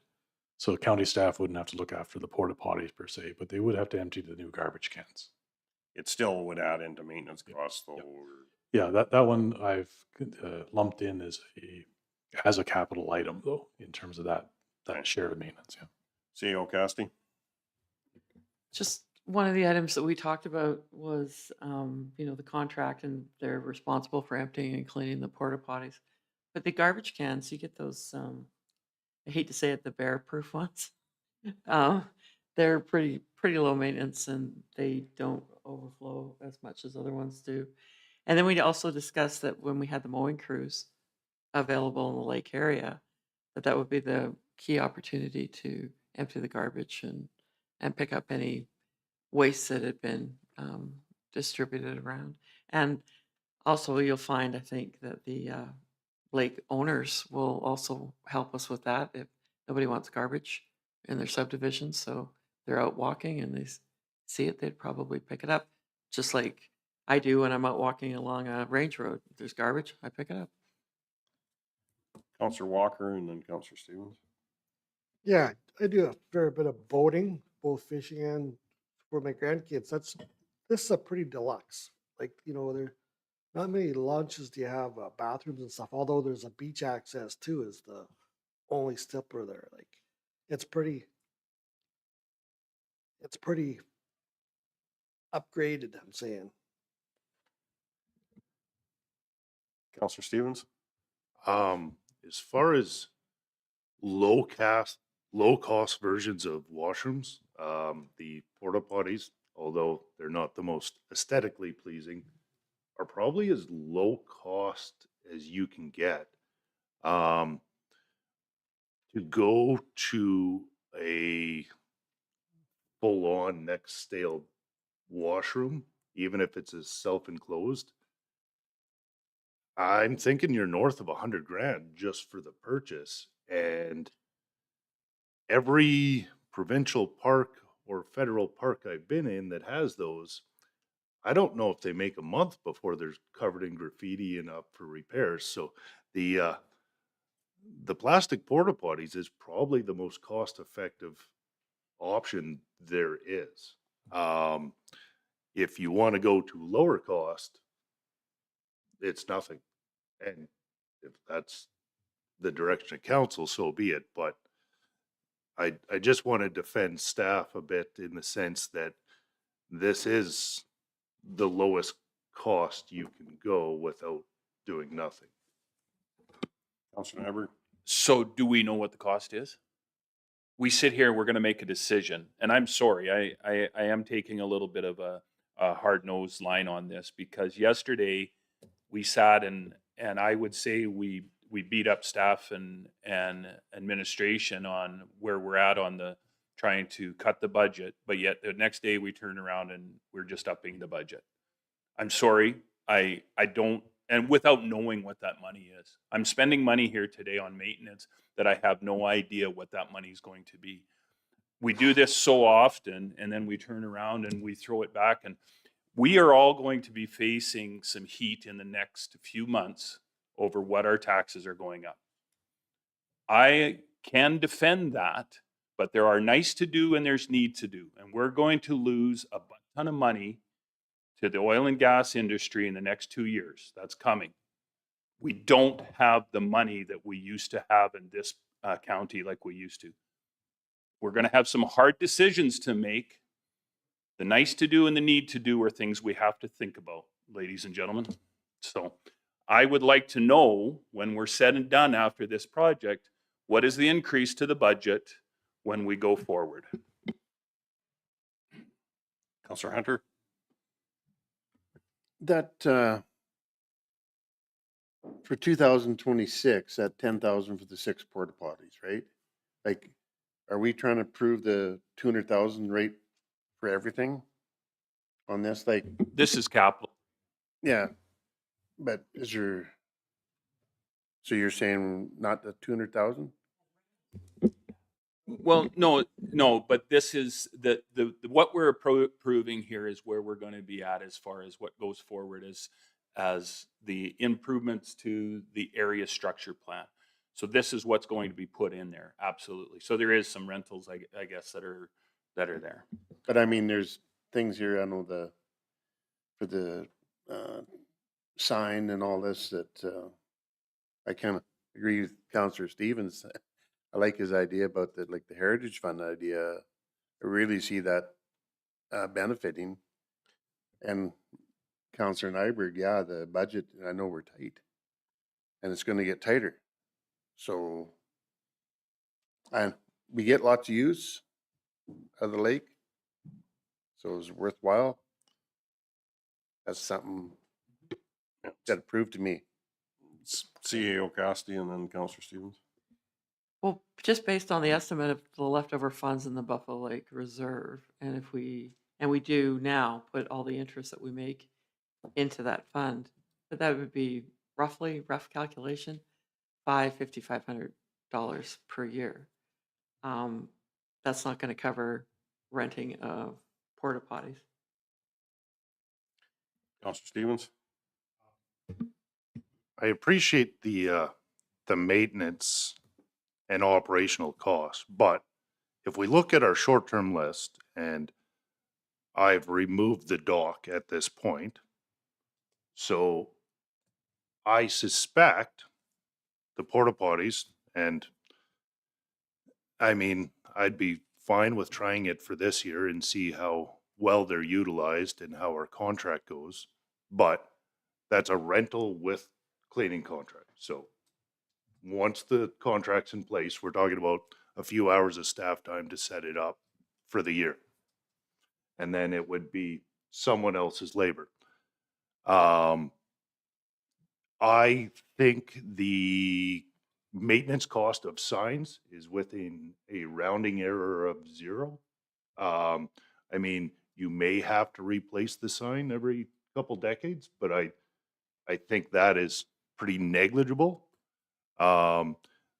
Removing the dock, the one thing that will have a considerable staff amount of time in the short-term plan is the garbage receptacles. And I would argue that if our utilities department is willing, they drive by there every day, for them to have a box of garbage bags in their truck and swap it out on the drive by would be, I don't know, 2 minutes if it happened to be every day. So on the maintenance and operations side of the short-term plan, I'm not seeing outside of the porta potties, which is contracted out, where the huge cost is. Okay, Councilor Gano? The logic around 2 per location rather than 1. It could be. Originally, it was male, female, but it may not be as significant as an item. Just I don't think there's any, from the quote I got, I don't think that makes a difference between 1 versus 2. It's it's the trip up to service them that's more of driving the cost than necessarily having 2 or 3 at the site. Councilor Nybert? So, and I get it, but I mean, from Mr. Stevens talking about 2 minutes, but 2 minutes down to every individual that we have that works for the county of Stettler becomes a death by 1,000 cuts. I'm sorry. And that's where we're at. We are definitely at that point where I think the reality of the days when the oil patch paid for 75% of the bills that the county used to get are gone. So I think we need to have that stark reality brought forward. You have $30,000 or a little better of rentals on 6 portables on each of these plots. What happens in 29? Do we continue to, where does that money come from? This money is coming out of that fund right now. Then in 29, we're going to spend another $10,000 to the 29 budget that's not coming out of this fund.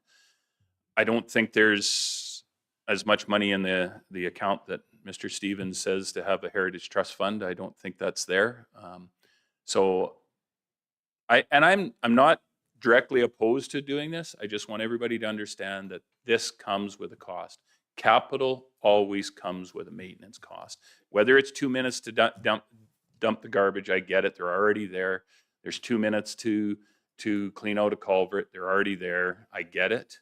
But there is a cost, and it's just continuing to go up every time. So, Washroom facilities, though, were very critical as we went through that survey, so that people's personal property was being dealt with properly, and we don't get complaints of. I'm a big guy on it. We need more washrooms, 100%. I think they should be on the highways too, but that comes with a cost. That's all I want everybody to know. Councilor Adam? I had a couple of things here. So yes, I agree. I think delete the dock at this point until the water rises. Really, we don't have, there's not that many people at this point that can access it in comparison. And do we need to have $10,000 to cover those initials at this time? Also, is there a grant from the government in creating more park space?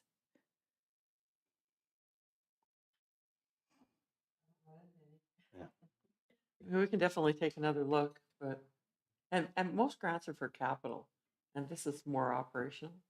But I mean, we can always take a But look. yeah, I'm thinking, well, capital, if we're putting in the infrastructure for all these signages and the picnic tables and stuff, we're creating this space, we're developing it for that reason is where I was thinking it might come in. Otherwise, that's a lot of money for a depleting lake at this point.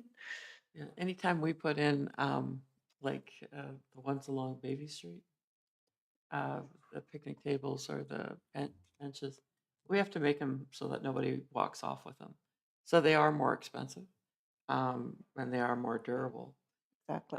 Building washroom facilities means we've got to find somebody to clean them and maintain them. That's a big strain on staff, and it comes up with a whole bunch of other issues. So I really don't want to subject staff to that. To me, the porta potties are cheap. They just come in, they replace them, and do whatever they want with them. Um, the only one of the complaints we get out at the lake is, and I've taken several over the years, is somebody's using the lake and they come up and they just help themselves to somebody's dock. And I think if you went to court, because they are, kind of in a public area, I don't know if you'd win that or not. But if you have a dock that's put out there and kind of identified as something that the public can use, it may eliminate a lot of people from thinking they can, dock their boat at Mr. Smith's place because it's his dock. He's got the permit from Alberta Environment to have it in the water. The only problem is you can't keep the public off of it. Has anyone been up to Lac La Biche? Because when we sailed around there, which I can't do at Buffalo Lake anymore, it's too low. I can't get my boat in there.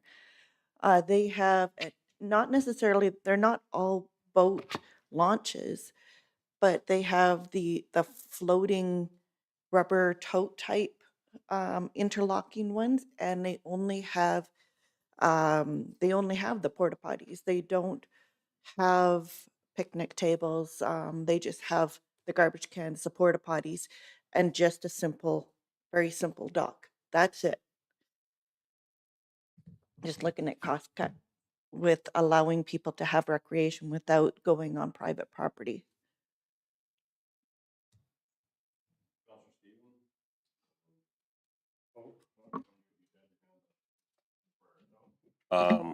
Counselor Hunter?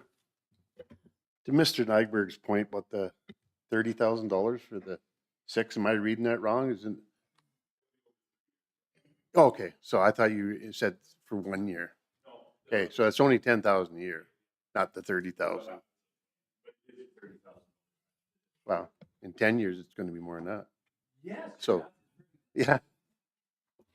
Greg? Mr. Reeve, if I may, just a quick discussion in regards to, and we are speaking a lot of hypotheticals here in regards to water levels at the lake. Currently, what we are seeing, though, is a drastic reduction in the overall historical lake levels for quite some time. Water levels being cyclical, hopefully we will see it return. However, until that point in time that it does return, we are looking at a piece of infrastructure in the fact that our boat launch at the Roshan Sands Heights Marina may be one of the few boat launches in the entire lake that is accessible for people to use, launch larger boats, and be able to continue to recreate on the lake.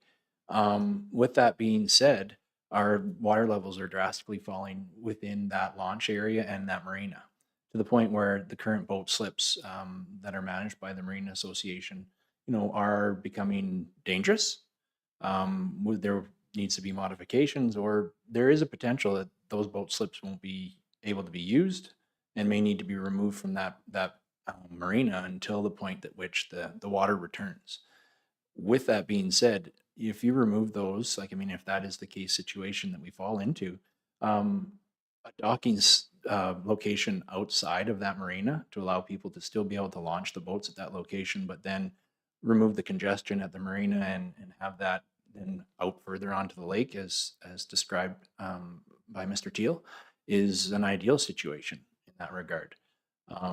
I understand it comes at a cost, but at the same time, it does still ensure that the access to the lake and the utilization of our launch remains there. So just another comment to add to the list of things that council is debating.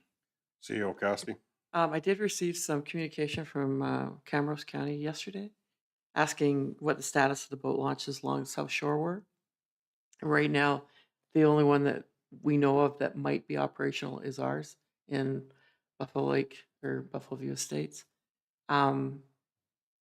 So it will get a lot of action, but like I put a caution on it. You might be able to launch the boat, not a big boat, I think, but you've got to be very particular about where you go, because I don't think you can get out of the marina and go very far, or you're going to hit a sandbar. That beaver's been working overtime.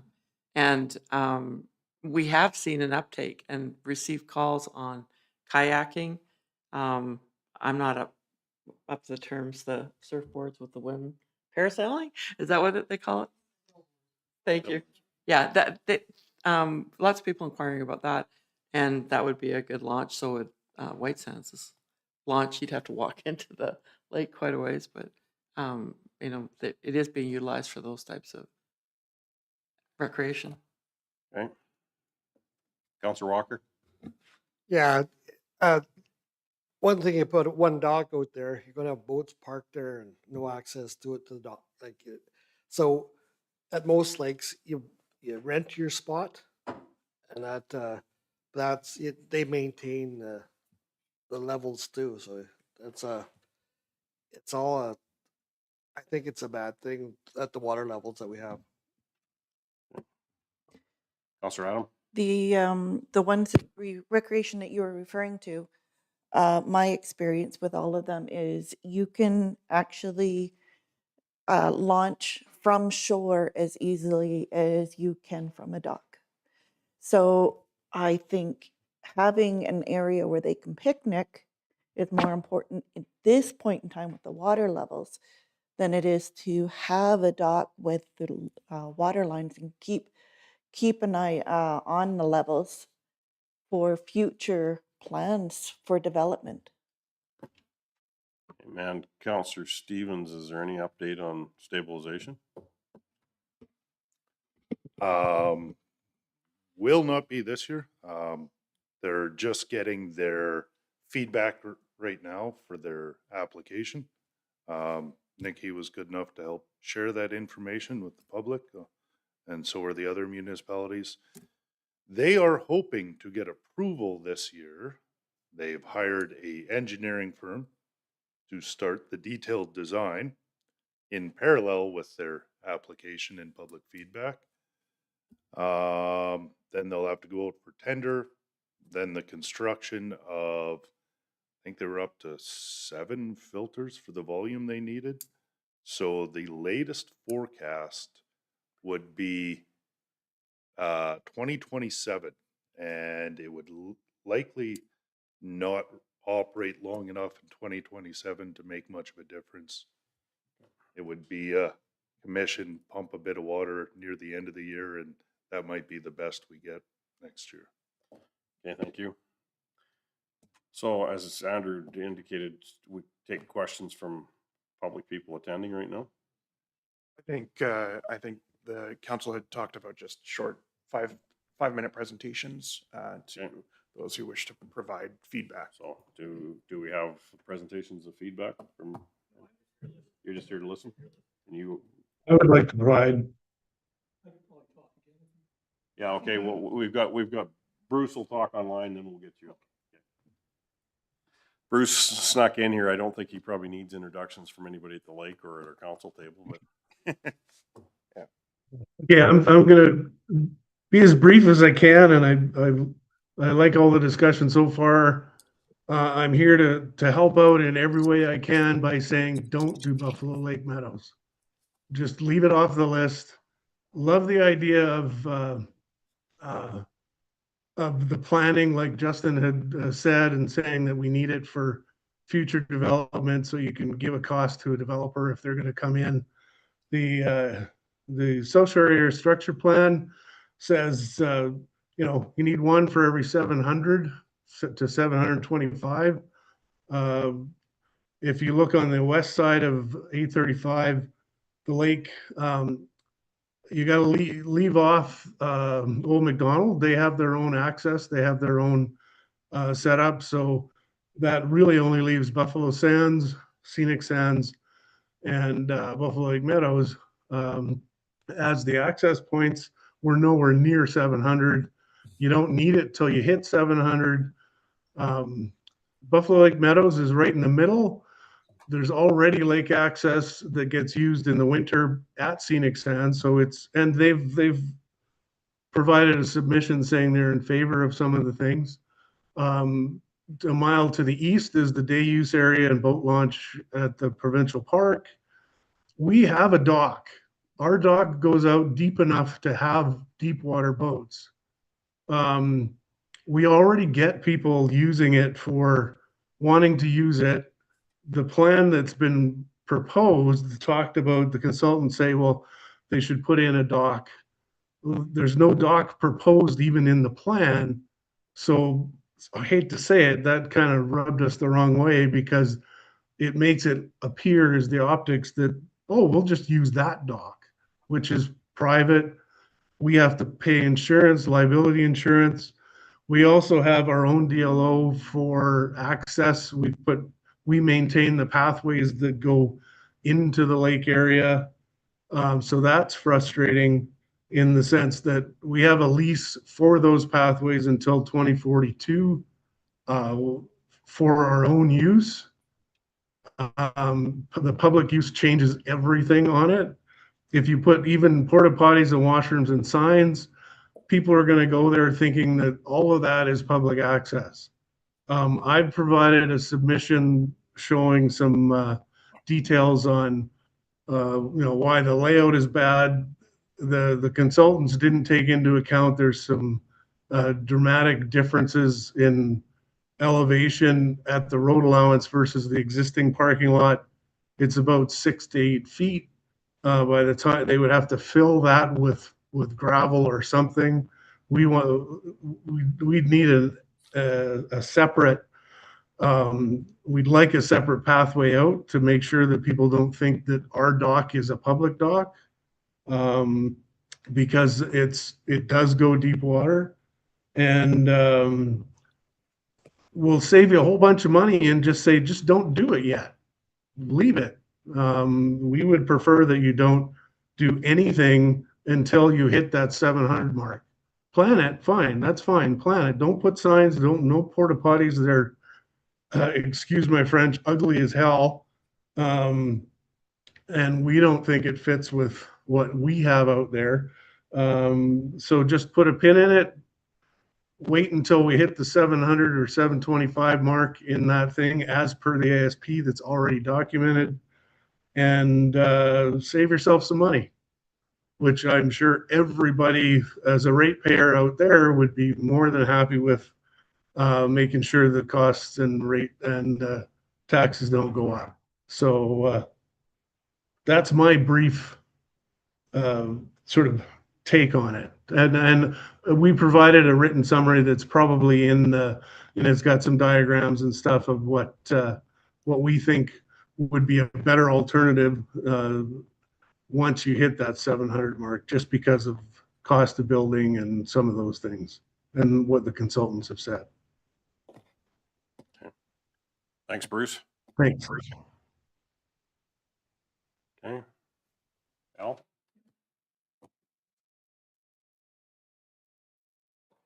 So it's Al Murray from Scenic Sands. I'm just speaking as a private owner, not as a community member. I think the association has talked to you, Craig, Rob Whelan, right? And they've sent some concerns to you, but I'll just speak on my own. So as far as bathroom goes, actually, can you put up the map from Scenic Sands if you can? And talk to that. As far as bathroom goes, we have a porta potty by the playground there. It works fine. I don't think you need to do anything bigger or better than that. I think it's good, and it probably worked down by the lake. There's been some comments on the boat launch at Scenic Sands. We've been there since 2002. We've launched small jet boats, kind of a double wide jet ski, and it was awful. Guys would go out there. It's such a shallow slope, and it's shallow going out there. And we have to go so far. You hit a thing of soft sand. You start running it up. The next guy would go down. He'd get stuck. So it never really was usable as a boat launch, just due to geography. You know, we've talked about putting a berm out there. Again, I think it costs way too much, probably 3 figures. You're also going to be, if you extend it out further, you're launching into there's a channel just to the northwest of that area there. And then there's Reed Island. And that's a high traffic area for people going from one lake, from Secondary Bay to the main bay. So you'd be launching into a high traffic area. And I just don't think it would work as a boat launch. We stopped using it, and we used to use McDonald's or Rochon's or the Pelican Point sometimes. So I don't think it's useful for that. When you start talking about putting a gate at the bottom of that parking lot there, and you have it open in the wintertime for the ice fishermen, just hoping that it's actually open during the summertime too, because we need it for access for handicapped people. Right now, our berm is probably not usable because we have some real sandy areas that we're going to talk to the county about. I don't think you could drive a truck down there, but you can actually drive on the beach area while the water's low. Also, for launching small boats, myself, I have a small one-man pontoon boat, so I actually drive out. It's probably a good drive and a wedge to get to the water from the shoreline there. So I actually drop my boat off there, and launch it, and then drive back off the thing there. And I think it'd be good for anybody with, like I said, windsurfers, kayaks, small little tin fishing boats to use. So I hope that gate is actually left open in the summertime so people can access for that reason. What else did I have here? As far as stuff I've heard from our community association, probably one of the biggest concerns is going to be the traffic on Buffalo Drive coming in. We open up this area, and what's going to happen with high traffic volumes. I know since the county actually put that 4-way stop in there, that's actually really helped. It's slowed down. It used to be a racetrack going in there sometimes, so I think the 4-way stop would help. But I think it's the high traffic volumes that we're assuming will come in if you start opening it up to other people. Otherwise, I think everything looks pretty good on that. Thank you, Al. Councillor Stevens? I'd like to try and incorporate some of the feedback. In our earlier chart, it said the amenities that are currently available. And since some of these aren't, i.e. the viewing platform, the additional parking, picnic, day use area, would not be getting expanded in scenic. In Buffalo Meadows, it's fairly limited until we do substantial construction. I think what that does is it makes it so other public access areas are more attractive for outsiders until such time as we do upgrades, which if there is additional development or strain, we will have to do. But based on the feedback we've received, I think it would be wise to scale back the porta potty trials to just the one community that has significant amenities currently around public lake access, i.e. the boat launch, marina, etc. And that might be a way of limiting costs while we trial how this goes. Comments? Jet, you did have a motion on the table.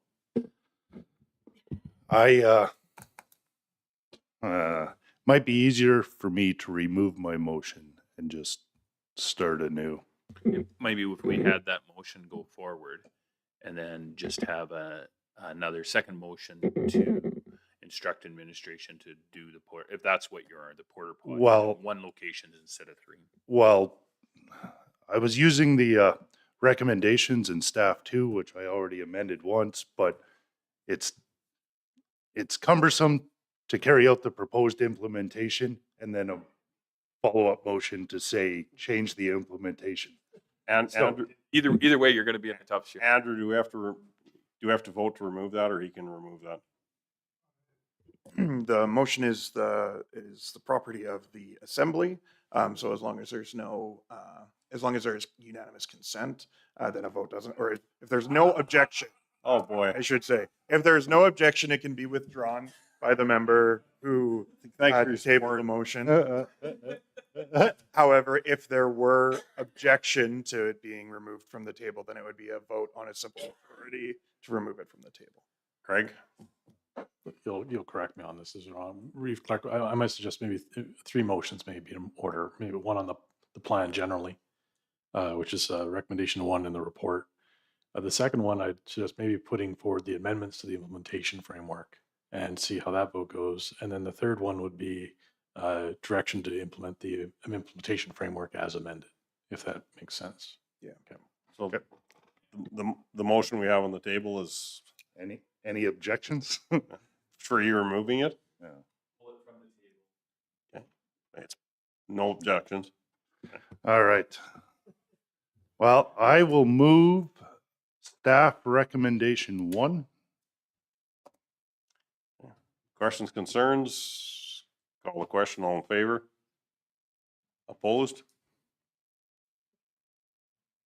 Councillor Hunter? Or Okay. You got to be one or the other here. You're opposed? Okay, Councillor Hunter opposed. Counts 2 opposed. Councillor Hunter, Councillor Walker. I thought 1 was the easy part. I'll move that we amend the short-term plan to trial the porta potties in one community only for the upcoming year, Roshan Sands Heights, as well as the removal of the dock system at this point. Councillor Nyberg. Friendly amendment on that, and to instruct administration to find savings on in any way they can with the implementation. As opposed to what they typically do, seeking the most expensive option. Please keep our comments. I think they do a great job, but I think there is opportunity to have a little bit of a tightening of the belt, as it were. Maybe there's some things we don't need. Some things are nice to have. And remove the covering Well- up of the signage at this time? Do we need that at this point? I think my amendment would help to. We'll do that, I think. Let's go in order too, though, please.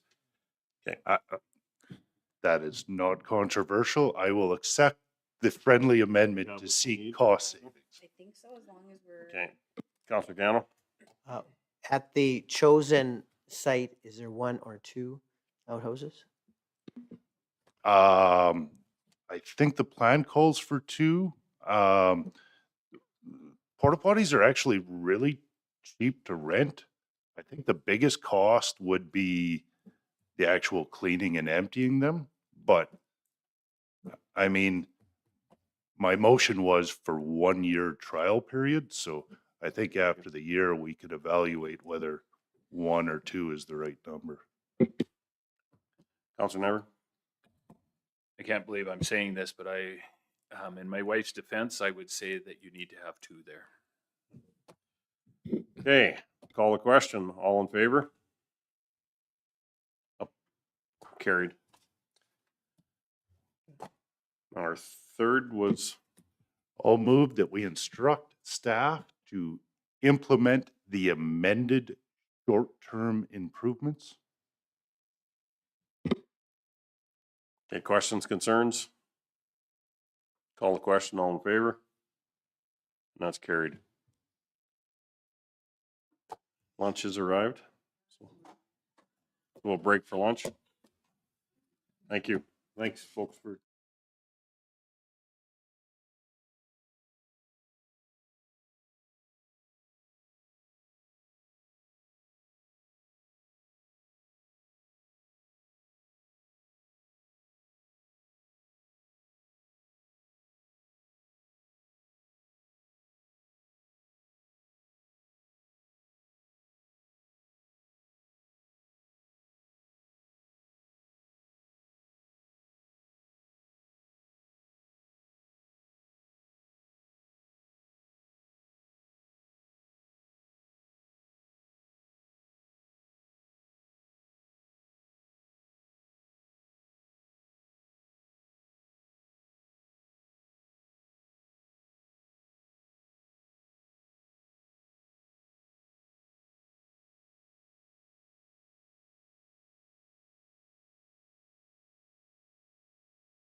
Administration to read into the record the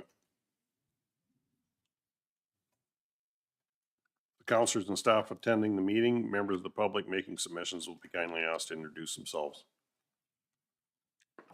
Andrew Brishik, Director of Municipal Services.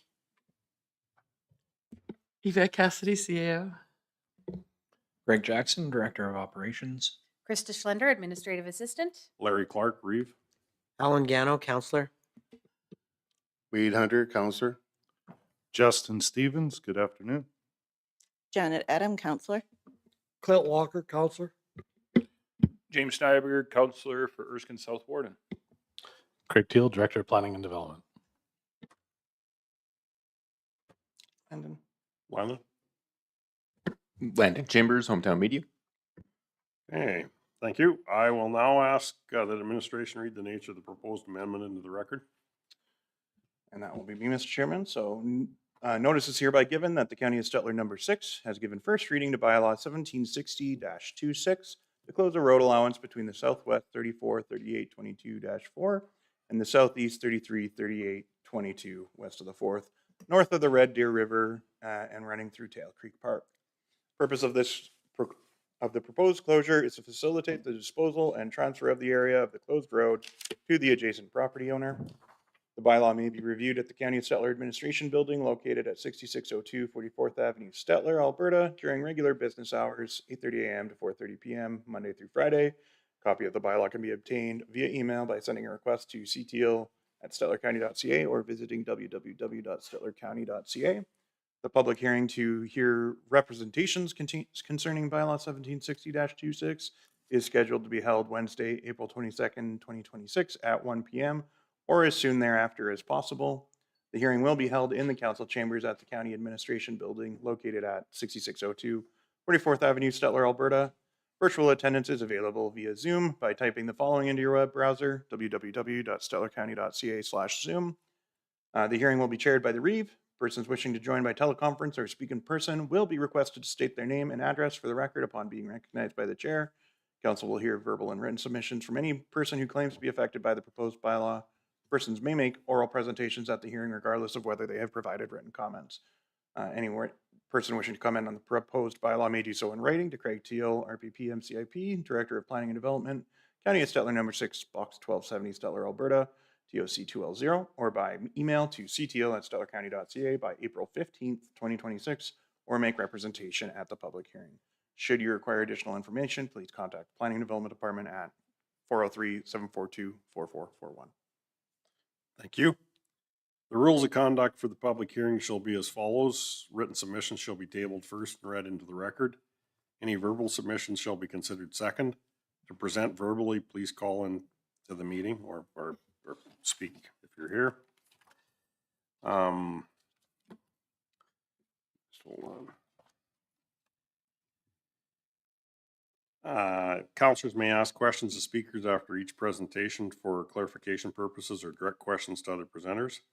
There's no debating between participants and presenters allowed, and any questions from the floor shall be addressed to the chair. I see within chambers there's no one, but do we have any written submissions for, in favor, or opposed? We do not, Reeve Clark. Okay.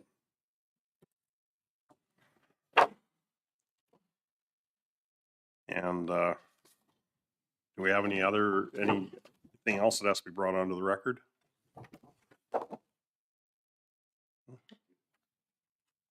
No, we can close the public hearing. So just maybe one item to point out, Reeve Clark, on your desk in front of you, we had a little bit of a mistype in the agenda. So the Schedule A that goes with the bylaw has been distributed and is available for all the councilors to review prior to any votes. Are there any questions from council?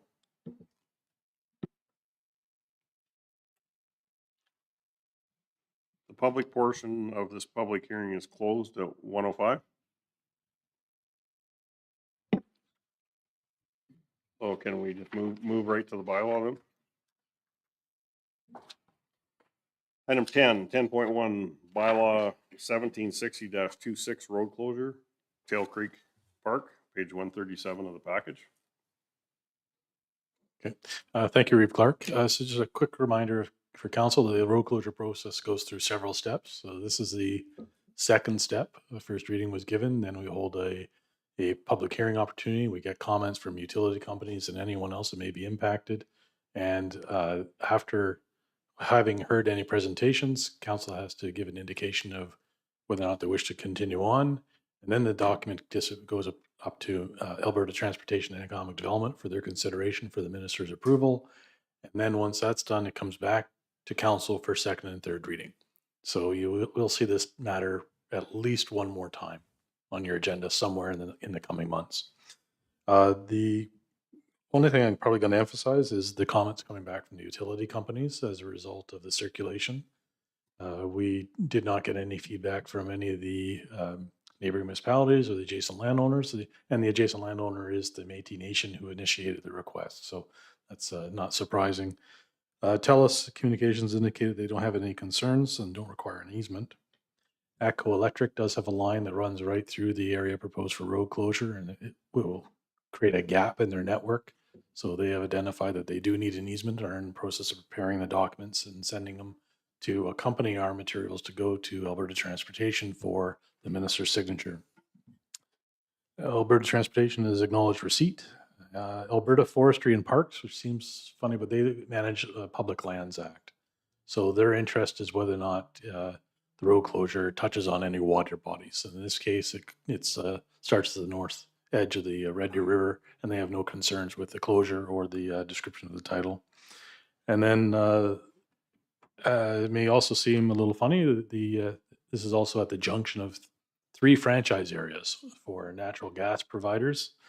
And at the end of the day, it's Chain Lakes Gas Co-op that is responsible for that area north of the river, west of Highway 21. And they have acknowledged that they don't have any interest or any infrastructure that's in conflict with the road closure. So with that, Reeve Clark, the recommendation is that council authorizes administration to proceed with the road closure process, which means submitting the package onto the Minister of Transportation and Economic Corridors for their approval as our next step. Councillor Nyberg? Mr. Chair, I'd make the motion that council authorizes administration to proceed with the road closure process, submit the required information package, and request for the minister's approval to Alberta Transportation and Economic Corridors. Councillor Stevens? I know you said this is going to come back one more time before us. I was just hoping that we could get resolution on the river access before we officially hand this over. Certainly.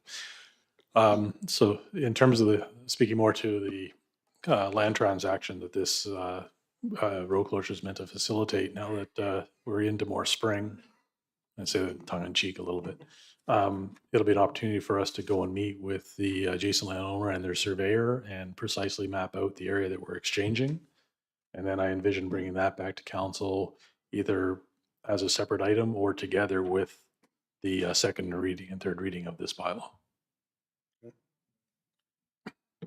Any other questions or concerns? Call a question, all in favor? That's carried.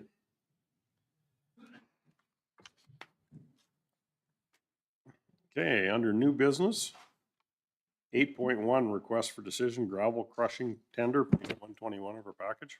Thank you, Mr. Chairman. I'll let Greg speak to this. So basically, County of Stettler released the opportunity for mining, crushing, screening, and stockpiling of approximately 50,000 cubic meters of aggregate at our operated pit located at Northeast 223620 west of the 4th. The offer was advertised on the Alberta Purchasing Connection website March 10th through April 10th. We had a public tender opening located here at the County of Stettler Administration Building, and 3 tenders were received and opened at that time. Malcolm Contracting Limited, Howells Excavating Limited, and McNabb Construction Limited all submitted tenders for the work. The budget allocated funds of $450,000 to produce this gravel at the Collins Pit is included in the 2026 budget. It is listed there, the 3 contractors and what they had quoted for pricing. And options for consideration are listed above for council's discussion. Counselor Hunter? Have we used these outfits before? Previously, we worked with Halls Excavating. We have had discussions, and Malcolm Contracting Limited, they have submitted tenders to the County of Stettler previously for work, but have not yet been awarded tender until we have the recommendation here today that as the lower bid, they do receive allocation for tender. They do meet all of the requirements for information, and that was requested. Thank you. Counselor Nyberg? Is this the first crushing we're doing in that pit? Who did our first then? So, yeah, our first crush in the pit was Howells Excavating. And they're not still mobilized there? Okay. And were we happy with it? Yeah, the crush, that rock that we're working with at the Collins pit is excellent gravel. So we are quite happy with the product that we're getting. And at the same time, for council's information, we do request that the contractors do sampling and testing to meet spec.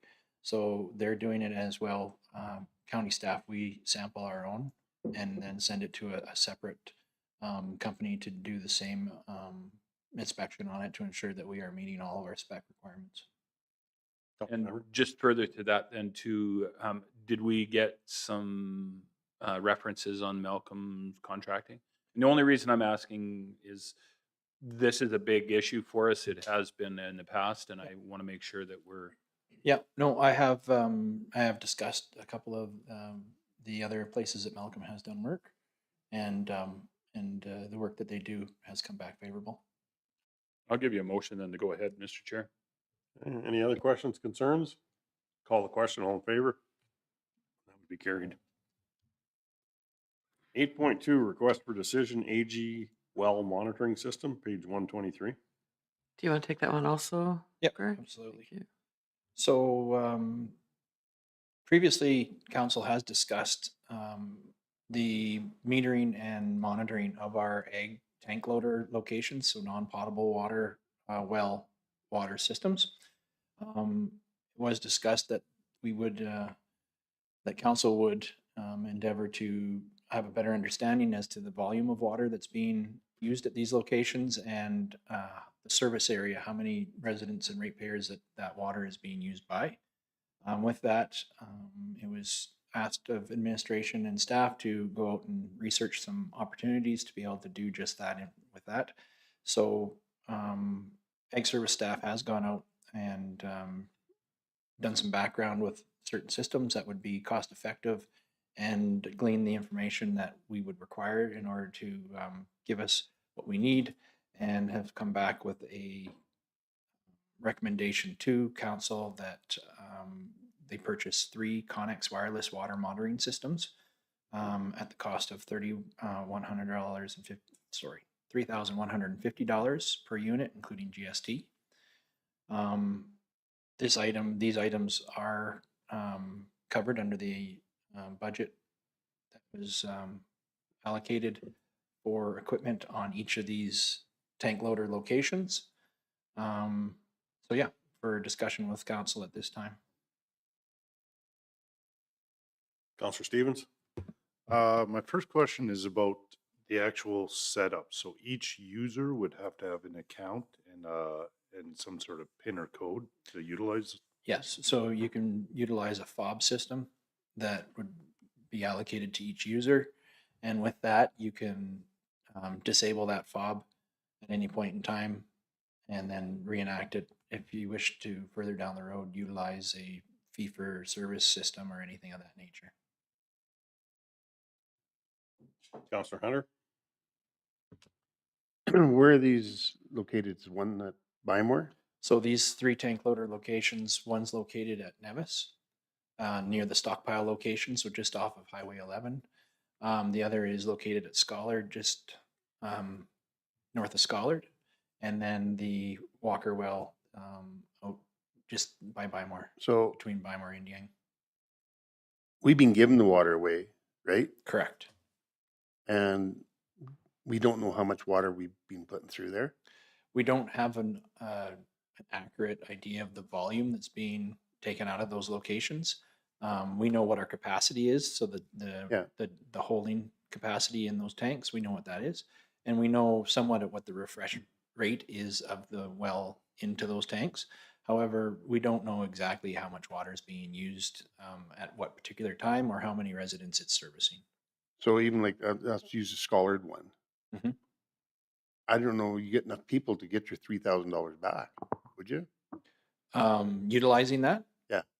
I mean, that's depending on what you're going to allocate for a fund to utilize it.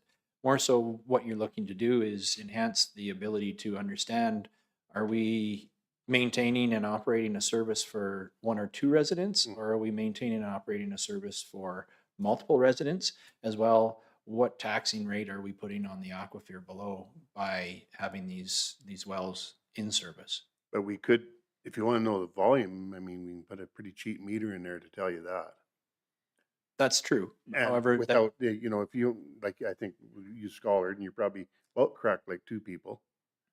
And I don't know, like, seems to be a lot of money. And, you know, upkeep, you know, so much a month too. So if it's, I guess I'll use your recommendation. If you guys really think that's beneficial and we're going to come out on top of it, and I'll be more inclined to be agreeing with you. well, and this is the most cost-effective way Yeah. to be able to glean the information for council to make a decision on what to do moving forward. If we come back with the information on any of the given wells that it's servicing, maybe 3 ratepayers, and then at that point in time, it's council's discretion that 3 ratepayers are utilizing a service that costs blank number of dollars per year to function in the county. Is that something that you want to maintain and continue with? So you don't think just putting an ordinary cheap meter in there to know your volumes would give you a better understanding? That gives you an understanding of Yeah. volumes. It doesn't give Right. you the understanding of who you're serving. Right. Type of usage, it's been always questioned. Counselor Nyberg? And I think also part of this is the metering. This is going to allow us to find out what times too as well when we're utilizing them. We've had a lot of complaints from them that they don't refresh quick enough, and I think what it is the same person could be filling up a very large tank, and then they basically are draining it completely and then complain that they can't get any more. So we'd had discussion about making the tanks bigger, but then that comes with a cost. This is an information we need to understand. I think it's important that we know the time and individuals, and not necessarily, we don't need to know their names, but how many different individuals are using it, right? So guy pulls up with a B train and expects to fill out of a small little tote. It ain't gonna happen, right? Counselor Adam and then Counselor Steve. So I understand the importance of monitoring who is using it, how much they are using it, the time of day, and the rate of flow. But I'm trying to do the math here, and with 3 locations, we're looking at about $94.50, if I've got it right. That $500, which is an one-time configuration, is at each. And then it says user fob at $15 each. Do we know how many? And is that $30 a month per location? Or how is that all working? So if I may, Mr. Chairman, so yeah, that'd be $30 per month, based on, like, that's per service. Initial programming and setup is $500. And so I believe, in my understanding, that would be for each unit. And then your key fobs are $15 each. And that money is basically allowing, and that will allow us to be able to maintain the understanding of who's using it. And if there is to be a fee for use attached to that, then you're able to utilize that key fob for that same service. So that $30 a month, that would be each. So that's 3. That would make it $90 a month, is what you're saying? Correct. And then that's $150 or a $1,500 setup. For the one-time configuration fee, yes. Okay. Basically what you're using, sorry if I may, Mr. Chairman, the $30 a month billed annually, that's basically like your cell service fee. These are a cellular network utilization, so that's what's covered in that monthly. Yeah, I was just trying to do the math because our initial setup then is about $1,100 plus your $90 a month. And then however many fobs we require for our users is what you're saying. Correct. CEO Costi. A couple questions. So this was a recommendation from the Ag Service Board, so I believe the Ag Service Board discussed this in detail. My other concern is, are we charging for the water or are we still giving the water away? And if that's the case, that whoever comes to get a key fob to use it should definitely pay for the key fob. But my other concern is, can they just rip this thing off the wall and get access to the water? No, actually, these units are systems that are in place that were visited to look at are basically housed inside of a lockbox. I guess if you wanted to be That's massively baffling. destructive, Yeah. you could get it, but they are not in, they're not in plain view at, at low levels. You mount them higher up on the building, et cetera, stuff like that. They've had no issues where they were being used at now currently with anyone tampering or vandalizing the units. And then, the idea going forward is, and I believe from Ag Services would be the system would be the option to move to a fee for service program if it feels as though, if council feels as though that's the route that they want to take in order to be able to offer that service and maintenance of that system of having those wells. Councillor Stevens. As long as we have these 3 water wells in place, I'm in favor of having this information for them. If council wanted to go the other route of cost saving, I don't think it's a cost saving of the software, because if we're going to utilize something, we need to have the data. Another data point that would be great to have is replenishment rate. We don't know if these wells replenish at the same rate they did before. And a static volume test will never tell us that unless you're paying someone to go there every day. So I like having the data. If we're going to go a cost savings measure, I would say close down the wells altogether. Like if you're going to use something, be informed and utilize it. And we know how much demand is taking off our Shirley Commission and our other water wells. If we're going to try and save money, then just bolt up the doors and be done with it. The worst decision in my mind is to leave them open and have no information either way. I would be more in favor of going either of the other directions over. Councillor Gano. Yeah, the data to me is important to make better decisions. I believe we've gone down to Starland and they're using this system. Yep. Can you maybe just add that? Yeah. So like I said, the Ag Services manager, Rob Klatt, visited the location that they were being used in Starland County and quizzed them up. And it's being, like I said, they're utilizing it. They've had no issues with it. In regards to cell service, the location where they're at, you're having troubles maybe getting cell service with your phone. However, these systems work flawlessly. So they seem to have a really good booster allowed with them and of that nature. So it's a local municipality that was contacted in regards to the operation and the use, and they came back with that they find them to be excellent. Councillor Walker, Councillor Nyberg, and then Councillor Allen. That's what I was going to add is that's a that's a weak point for cell service right there. Like it's a dead spot. I was going to put that in. That's what I was going to say. Hey, Councillor Nyberg. And I think the $15 per fob, are we also going to make it only county residents? Because considering that we're only giving this away free for now, I think the data is very important that we need to get that back to find out who's doing it. So if we decide to go down Mr. Stevens' route to close these, at least I know who I'm going to get the phone call from. And then two, I'm wondering if we're not having a few other people. So are we only going to allow this to be utilized by county residents? That's the other question. I don't know if you've had that discussion or not.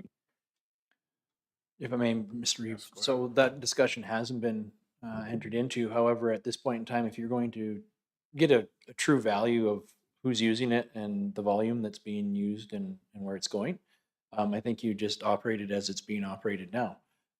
If you're using it and you want to continue to use it, regardless of if you're a county resident or if you're driving from outside the county locations and you're coming in, you're free and able to purchase a fob and utilize the service. That data is the same that we would be using then at any point in time for council to determine whether or not they feel it's suited to continue investing and maintaining these wells and offering that service, whether it be for free or for at a cost, and then who's coming to get the water.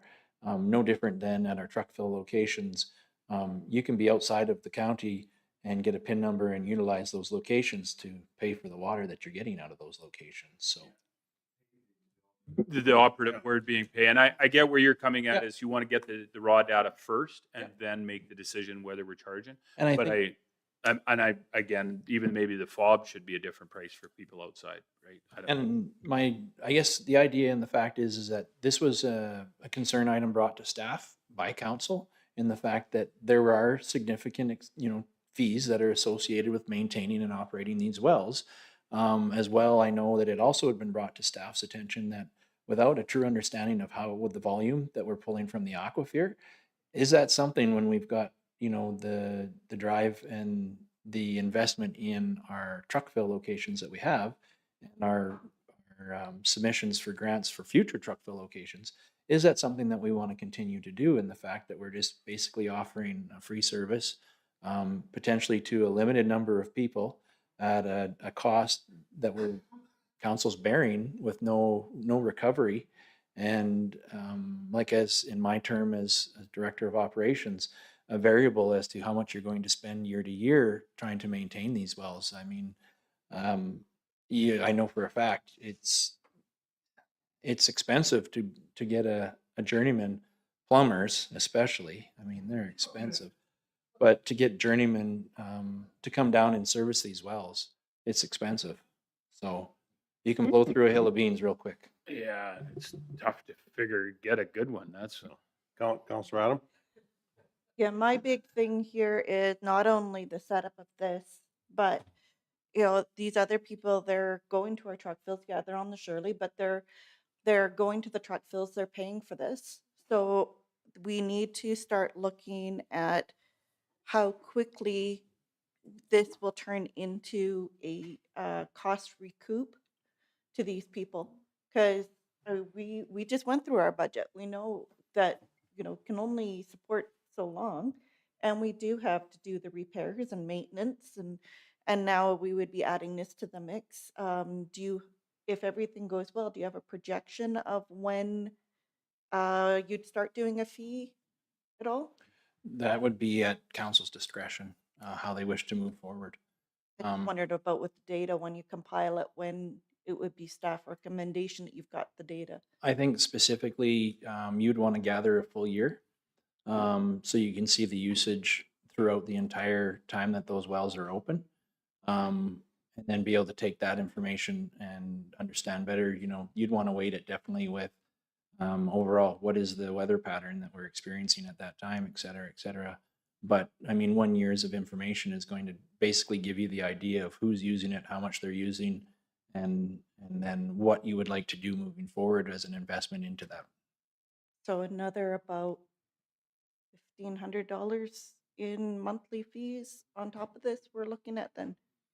Well, depending on what's being used, I mean, if council decided that they wanted to move forward with a fee for service and maintain these wells and keep them running, you would definitely, I would believe, with the volume of water that's being utilized and a charge rate that would be set by council, with a recommendation from staff as to how other systems are being operated, things of that nature. I do believe that you could see a break-even operation with the water being used out of these locations. With that being said, like I think the greatest concern came from Ag Service Board originally and council, and the fact that we're dealing with areas in this county where ratepayers have no water in their wells. Do we want to be contributing to the possible depletion of an aquifer, for a free service when we do have infrastructure in place that will allow people to be able to utilize that infrastructure as a pay for use? Stevens? If this were passed, my question is around the communication. How do we advertise this change? As far as the requirement for a key fob, are we just going to throw it up on our website and hang a sign on each location with instructions as to how to get access? Basically, it's not much different than, the information as it's provided for at our truck fill stations. How do you get it? We can post a sign at the location itself as well. We can circulate it on social media. It won't take long for the word to spread, Councillor Stevens, that, there may be some of that, that communication that will have to be had. But I believe it won't take long for people to understand that in order to be able to work through the season, they would have to get a key fob.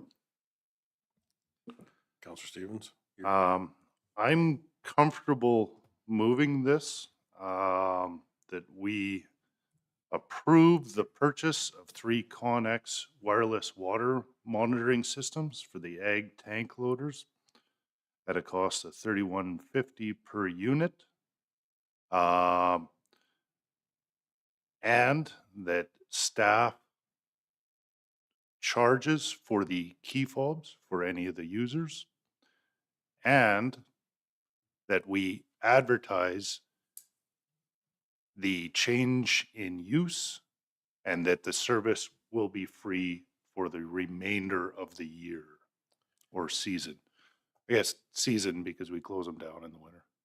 October. Councillor Nyberg? Well, that was my question. But I thought we closed these down. When you said a whole year, They're probably open right now, though. no, I You get don't it. stick But your hand you up. mentioned we'd have A year's worth of service. So basically, our service year a season. will be, moving from a spring hard set date. We're working towards doing a hard set date in May. Yeah. And then usually we keep them open as long as we can into the fall until it starts to freeze. Okay, the way that you had mentioned was it a full year's of information. I'm pretty sure we shut them down over the winter. Okay. Councillor Hunter?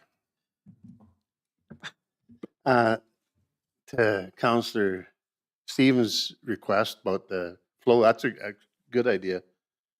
But we can probably just about do them all in a day, give you a good flow test and tell you what they're producing and what the recovery is.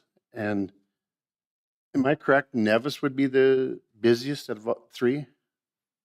Skull No. and Walker. Yeah. Walker is? Yep. Because I Water thought and cattle, and everybody I talked to, they're going to the other truck fill. you're not talking to the right people. Did you put your hand up? You didn't put your hand up. Oh, he You can't talk. didn't actually, but he does have an answer to that. He lives in that area, so. Yeah. If I may, Mr. Reeve. Yeah, go ahead. So I know Nevis, I've received the most concerns over people not being able to get water when they go to that location. However, when they're getting water from the location, they're using large tanks. And that you'll see that at all 3 locations. Basically, I think there's a bit of a rotation of the locals that they know when they can go and when they can draw it down and when they can't get back there again. But Walker Well definitely has the greatest circulation. Just as much as our Bymore and Indiana truck fills do also, and then our Erskine truck fill is used quite extensively. So I wouldn't mind try one of these with Nevis, wherever. I wouldn't think Bymore is busy enough, but I mean, you can put a trail, if you want to see who's using it, trail cam, you put a trail cam up and get all your information. Yes, No. they love to steal those trail cams That and doesn't- those doesn't tell the volume, security but- cameras. No, it doesn't tell volume, but Walker Well has been the most talked about one at the table because of the. that's fact that- probably the poorest well. but because of the vandalism piece. And these That- come up every year. We wanted to get data in order to make a decision, and it might be all for none. The only area that doesn't have truck fill currently is Big Valley. Imagine that. But The rest have truck fills. it's, I just thought if we could try one to see how everything worked, instead of investing all that money to 3, just 2, 1 per year, like, just try it. If I may, Mr. Reeve, if we're looking at dollars invested, last year alone, each well of these exceeded the costs to operate and maintain, exceeded the cost of one of these units. And one of the wells exceeded the cost of all 3 of these units that are for the maintenance and That's not servicing gonna fees. change. So, no, I agree, Councillor Hunter, it's not going to change. However, it will give you the information that will allow you to make a decision whether you want to decommission these wells and no longer operate them because they do cost money, or if you want, then you'll know the volume so you can set a rate for the volume and then try to recoup some of the costs in order to operate those wells. There was also one thought that was set as smaller volumes versus larger volumes. You could have a timeout on these two after a certain volume. Correct, yes. So that if, you'd pull in with the 1/2 tons or the 1 tons and not the super Bs. So that would be a piece to it too. Councilor Nyberg? So, and I think one of the things that we've seen as a notable change, and I will say to the Nevis one, when we did open the Erskine truck fill, many of the larger producers are driving that little extra to get what I would say better, cleaner water. It does, that water that's coming out of our truck fills, all indication I get from my farming guys is that it's much easier to clean their spray units out after they're done. So that's one. There still is a number of people using Nevis, but I think it's a smaller volume than it ever has. So the key to this was that we wanted the information go forward. And I think, I mean, we'd had discussion about closing them, but we didn't have the data to make it a quality decision. So we'll get that data and then we can make the decision whether we're going to close it, go forward. If there makes sense to keep them open, and then start charging something to help get some cost recovery. So I'm down with that. Greg, question on it, the deliverability of these, are they quick turnaround or? Yep, we will have these, it won't take long to get them in, have them installed. Okay, we have a motion on the table. Any other questions? Call the question, all in favor? Opposed? Councilor Hunter's opposed, carried. I'd like to make another motion. Okay. To instruct administration to bring back a cost recovery model for 2027 On these? on these water wells. Okay. Questions, concerns? Andrew has a question first, so I guess. Go ahead. When do you want it brought back? For the 2027 season. So doesn't open up till April, May. I think January, February, March should be sufficient. Or part of the budget process? Budget process is October, November Yeah. of 26. I was just going to clarify on the motion, do you want the analysis on the cost recovery just to offset the cost of this hardware? Or do you want the analysis on the entire operations of each of them? I think we need to look at it more globally. We have a maintenance budget for each one. I think this would become part of that maintenance budget. Yeah, we can certainly. And I'm not 100% certain that we can get full cost recovery, but something is definitely better than nothing. Any other questions, concerns? Councilor Hunter? On that, could we put a memo on that to do a recovery rate on all those wells so we have a better idea of what they're doing? A recovery test? Yeah. Like a simple recovery test? I mean, I don't. the county's got the tapes and basically got to sit there with a chart and just keep dropping it and recording information. It's not hard. Just to, Yeah, it tells what the aquifer is doing, not just how much water's taken out of it. that is possible. Is it back to staff? Is that something that, Yeah, I mean, I'd look to Greg and his staff to do it, but Yeah, I think. I can't imagine it would be. No, I think we could basically do some initial monitoring ourselves with the system, each system, and just see, it won't take us long when the users are rolling in. We'll see what they're rolling in with. We'll know how much they're drawing, and we'll be able to calculate recovery models. And this is something though that I would like to be able to monitor not just at the beginning of the season, but throughout, and then as we tail into fall, because it is very possible that we would see a stronger recovery rate early in the year than maybe later on when you've taxed the well all season long and things are getting a little rougher depending on how it works. So it's something we could monitor. Well, you just have to drop the tape down, right? Yep. And fill the tanks. And if you need to borrow a tape for it, I can lend you one. We can make that happen. okay, any other questions or concerns? Is that added to this motion or is that, that'll be another motion, I think. I think that's part of the motion. Part of the same motion? I will accept that as a friendly Are amendment. you okay with that added? Yeah, I can make that happen. Okay. Call a question, all in favor? That's carried.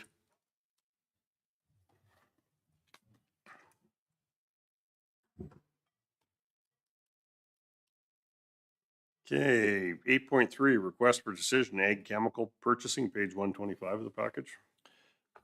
I can take that as well, Yeah. sure. So, Ag Service has budgeted $130,000 for roadside gravel pit, private land, hamlet, river, green space, and parks herbicide to be purchased in the 2026 season.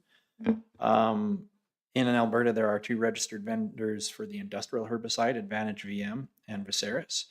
And as well, we do purchase locally agriculture herbicides. So basically going with the recommendation that is in place, staff has received pricing for all products that we've utilized within the county of Stettler. And we are requesting that we purchase from the business that gives us best pricing for the product. As you can see in the recommendation, there are options there. The main option is that we purchase from Advantage VM at an amount of $32,585.61. Viceris for $14,776.66, and purchase from local vendors in Stettler for $24,735.78. We purchased this chemical, we put it into inventory, and as we use it, we expense it. So there could be some left over that we carry forward to 2027. Questions, concerns? Councillor Hunter? Where locally is that from? There's a few different places that we purchase it from. We will purchase, as it's stated, lowest price. So I have used 2 different vendors in the county of Stettler, here. That's because we only have 2, I believe there's 2. Rob and UFA. Yeah. So Nutrient, they don't. Nutrien. Yes, Nutrien, sorry. Nutrien does still. So that's 3. 3. Okay. You receive a motion? Councillor Stevens? I'll move that we approve the purchase of herbicide from Advantage in the amount of $32,585.61, and approve the purchase of herbicide from Viceris for $14,776.66, and approve the purchase of herbicide from local vendors for the amount of $24,735.78.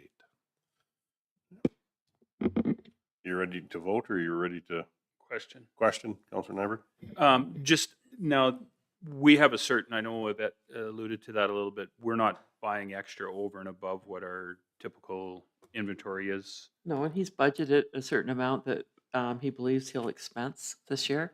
So it just, but when we buy this, it goes into inventory. If we don't use it all, then we carry it forward. If we use more, then you'll see a larger expense amount. Yeah, and that's what I mean is I mean, our budget is 130, and I understand the system, how it works. We're not adding to the overall inventory. No. We just don't have what the inventory was typically we have had in the past, so. Yeah, I think we depleted our chemical quite a bit last year, so yeah, we're pretty low on it. Okay, fair enough. That's all. I was just making sure that we weren't going over and above what we carried in inventory in the past, so. Any other questions?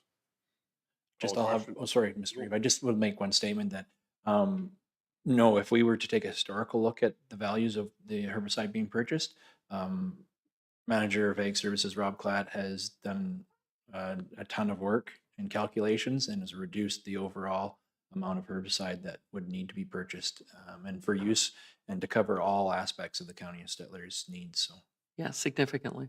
Good. No, that was my question. Thank you for clarifying that. Okay. Call the question. All in favor? That's carried. Agenda items, quarterly road report, page 127 of the package. It's Greg again. So, Mr. Reeve, if council wishes, I've submitted a road report. As I stated last year, I was going to give kind of quarterly road updates of some of the hot topics and things that we're moving through in the County of Stettler and what we're working towards. As you can see, I leave the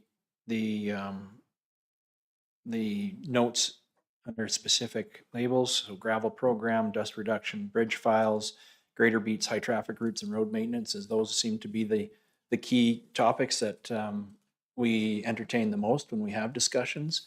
If there's any questions in regards to the information that's contained in the memo, by all means, I'm able to discuss that with you and we can go through some of the finer details.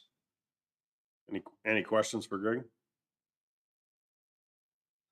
Councilor Gano? Regarding dust reduction and calls out to residents, I'm just wondering when that starts and if it's already started, what kind of response are you getting and is it different from other years and so on? Thank you. Yeah, Mr. Reeve, through to Councilor Gano. So we've completed all calls to every resident in the County of Stettler who has entered into our dust reduction program in the last 3 years. They've been advised as to any changes of the policy and the value of the dust reduction products for how much they would pay going forward. And what we have seen is a great uptake. We're seeing more applications this year. I believe by the application deadline, which is the end of April, so next week, we will probably be at our greatest number of dust reduction applications that we've seen in likely 10 years, an extensive period of time. Quite a bit of uptake in the program. And what is that volume like in numbers about? Oof, I would have to get some numbers and just let you, I can bring that information Maybe back. next report? Yep. Fine. Thank you. Absolutely, for sure. Councilor Nairn? Just a couple of thoughts. The actual snow truck or snow plows got to see some snow. Yeah. Just in the nick of time. Yeah, it was close. It was close. Yeah. And no, we were able to have both the trucks licensed and we did our own function test with snow on the road surfaces. And like I mentioned in my report, we will be going through training all summer long. These trucks are, the systems are a lot more intricate than what we've worked with previously. And the ability for the vehicles is quite a bit greater than what we've worked with before as well, both with the side wing and the system to basically monitor and adjust the amount of product applications, so your sand, salt that you're putting on the roads at any particular time. We'll be calibrating it with speed, and we'll also be able to set up program settings so that depending on where we're at, we can, with a touch of a button, you can basically move forward and go to that setting. So we do have a couple of things we're working through with the supplier, Viking Chavez. After our initial working of the trucks, there's a couple things that we wanted to take care of. They've been very good to deal with us. So it's been a good working relationship since we've got the trucks on the ground. in our yard. A side note, the last day that we had the old trucks running, we ended up having one of the old trucks strand itself up by Denelda with some transmission issues. So we have hauled it back to the shop and are troubleshooting exactly what the extent of that issue is. But yeah, we were lucky to have the new trucks roll in when they did come. So more gimpods and doodads becomes more problems later on down the road? No, I don't believe so. The system as it sits in place is basically it's the same system that the province utilizes in all of their contract trucks that are sent out.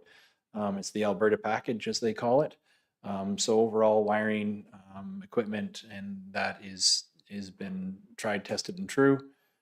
It'll stand the test of time. It's just the learning curve for our operators is a little bit steep in the fact that there's a lot of moving parts, and we really don't want to have any damage to our trucks or our road infrastructure when operating a wing on the side of the trucks now, when previously you were watching out the front and you didn't have to worry about what was coming along the side. So some training then too. yep, absolutely. We were going to have extensive training, like I said, throughout the summer and then moving into the fall so that we'll have experienced operators with those trucks ready for the winter season. And your pictures here, I just noticed you didn't put, you have where they're at on the bottom. I don't know if that's it's a great report. That's Yep. a change I've noticed. Okay, no, we can do that. We can have in I where they're want to at. know if it's happening in Wade's area or mine, because that crack in the road looks like Wade's area, but. Actually, it is Wade's area. Yeah, exactly. Hey, yeah. But I can say that that was fixed in a timely manner so that there was no issues or concerns for the public. One other thing is, as you can see, the bridge work.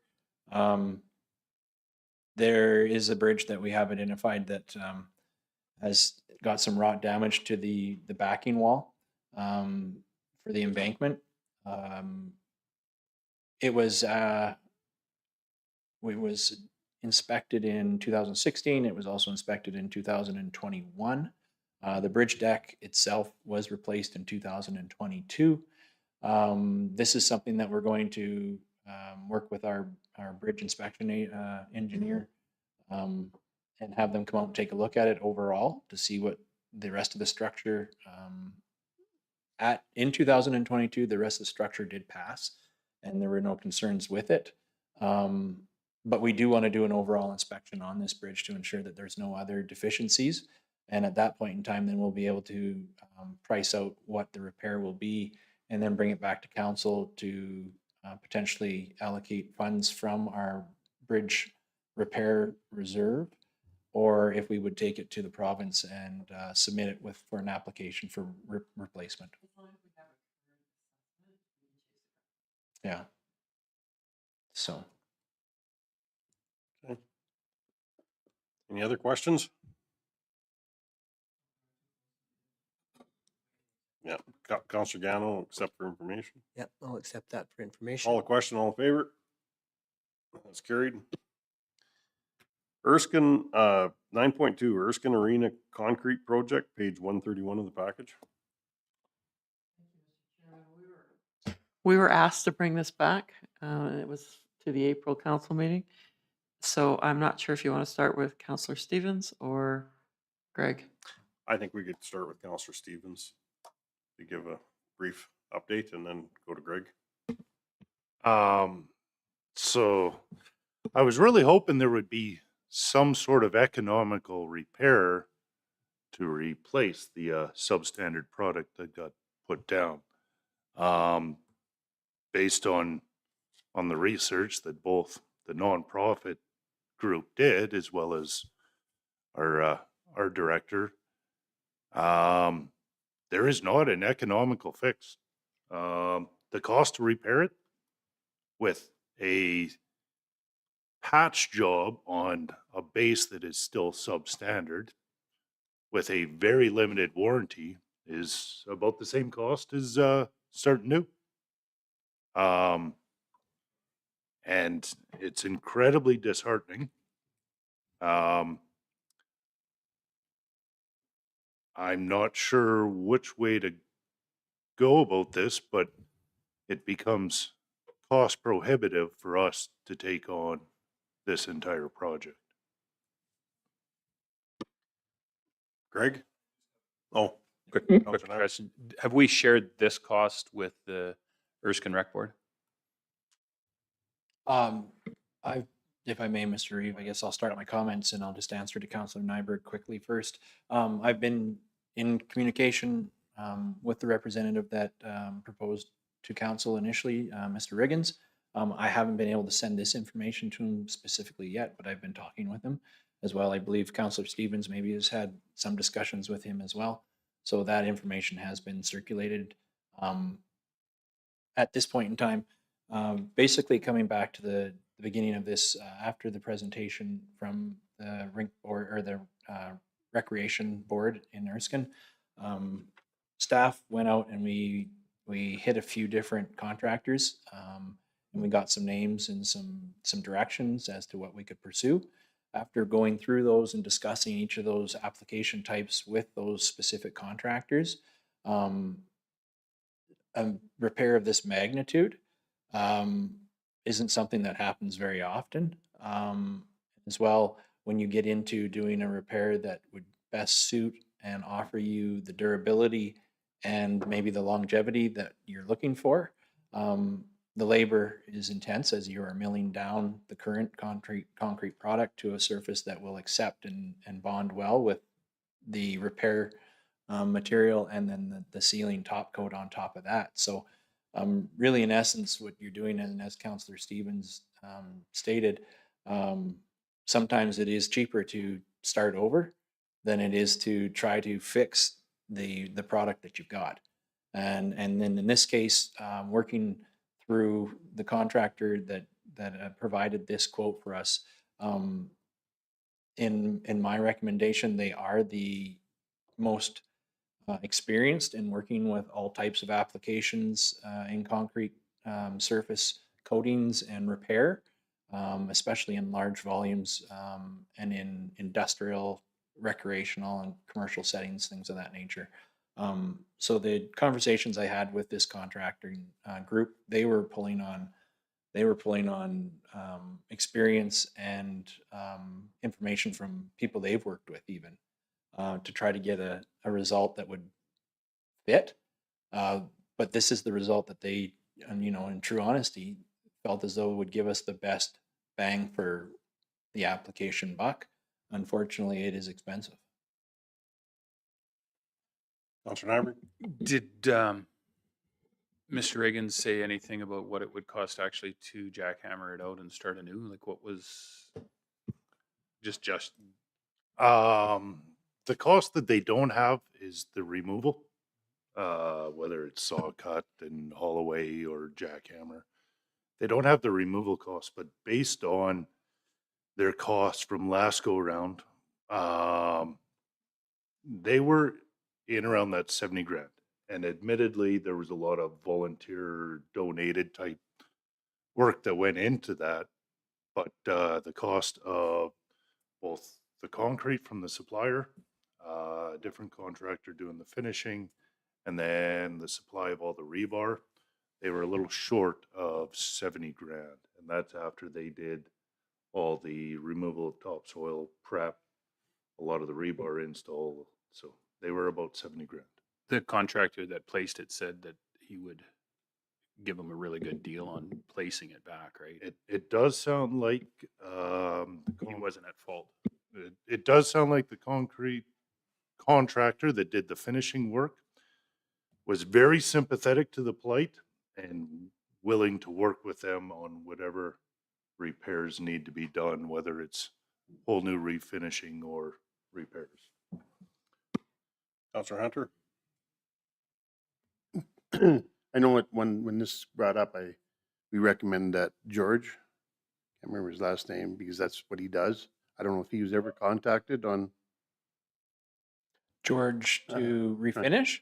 Yeah, that's what he does. Is he's got the ride-on equipment, go in there and do all that work. If that was ever, I'd have to get some more information. The thing like George, I don't.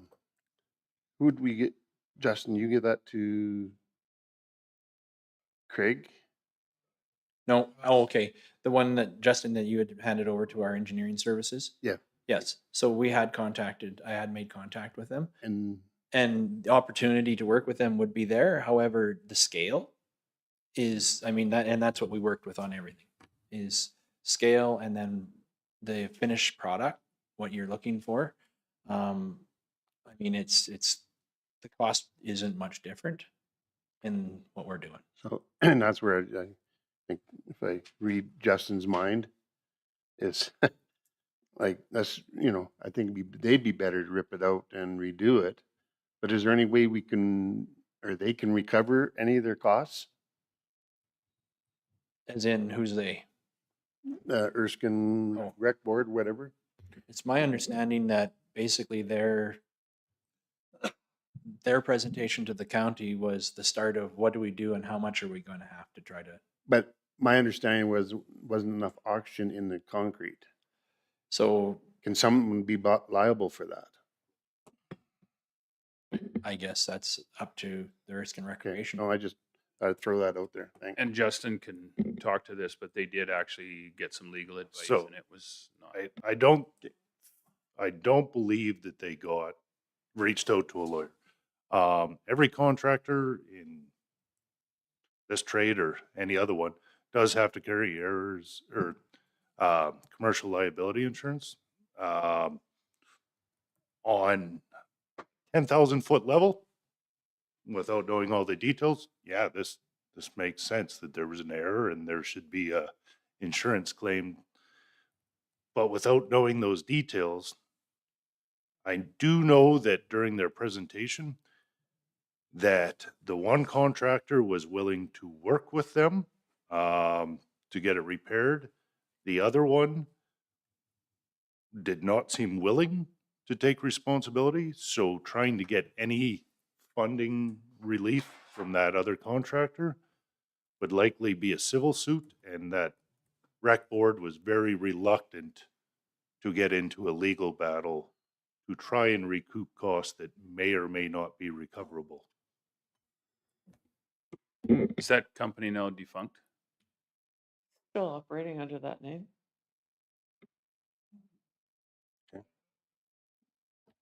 And I think they did have consultation. So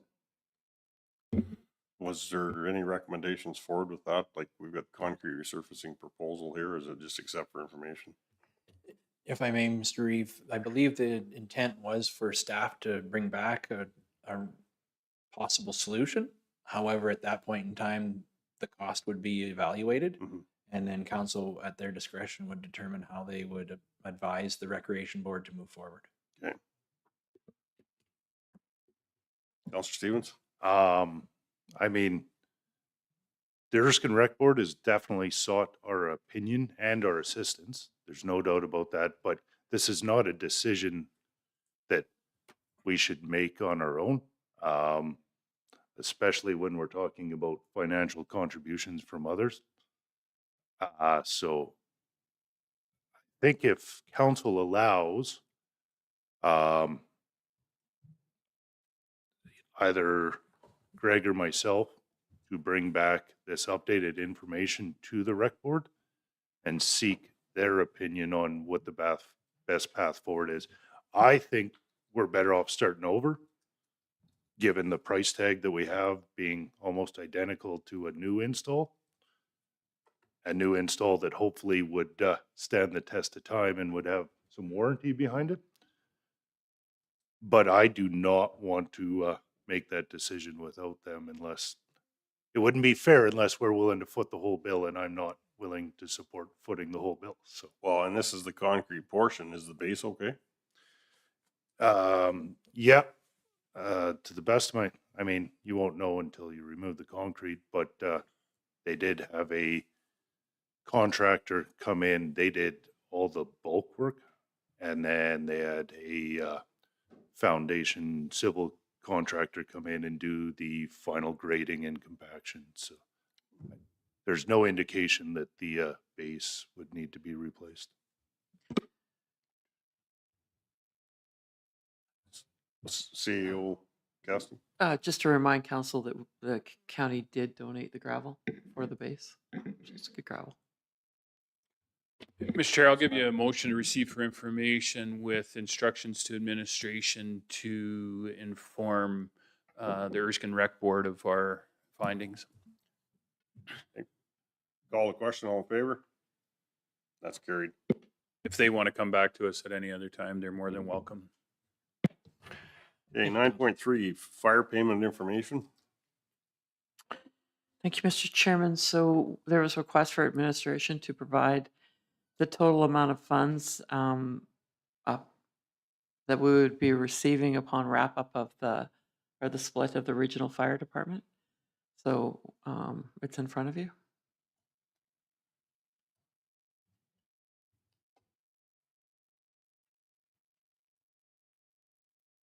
Questions, concerns?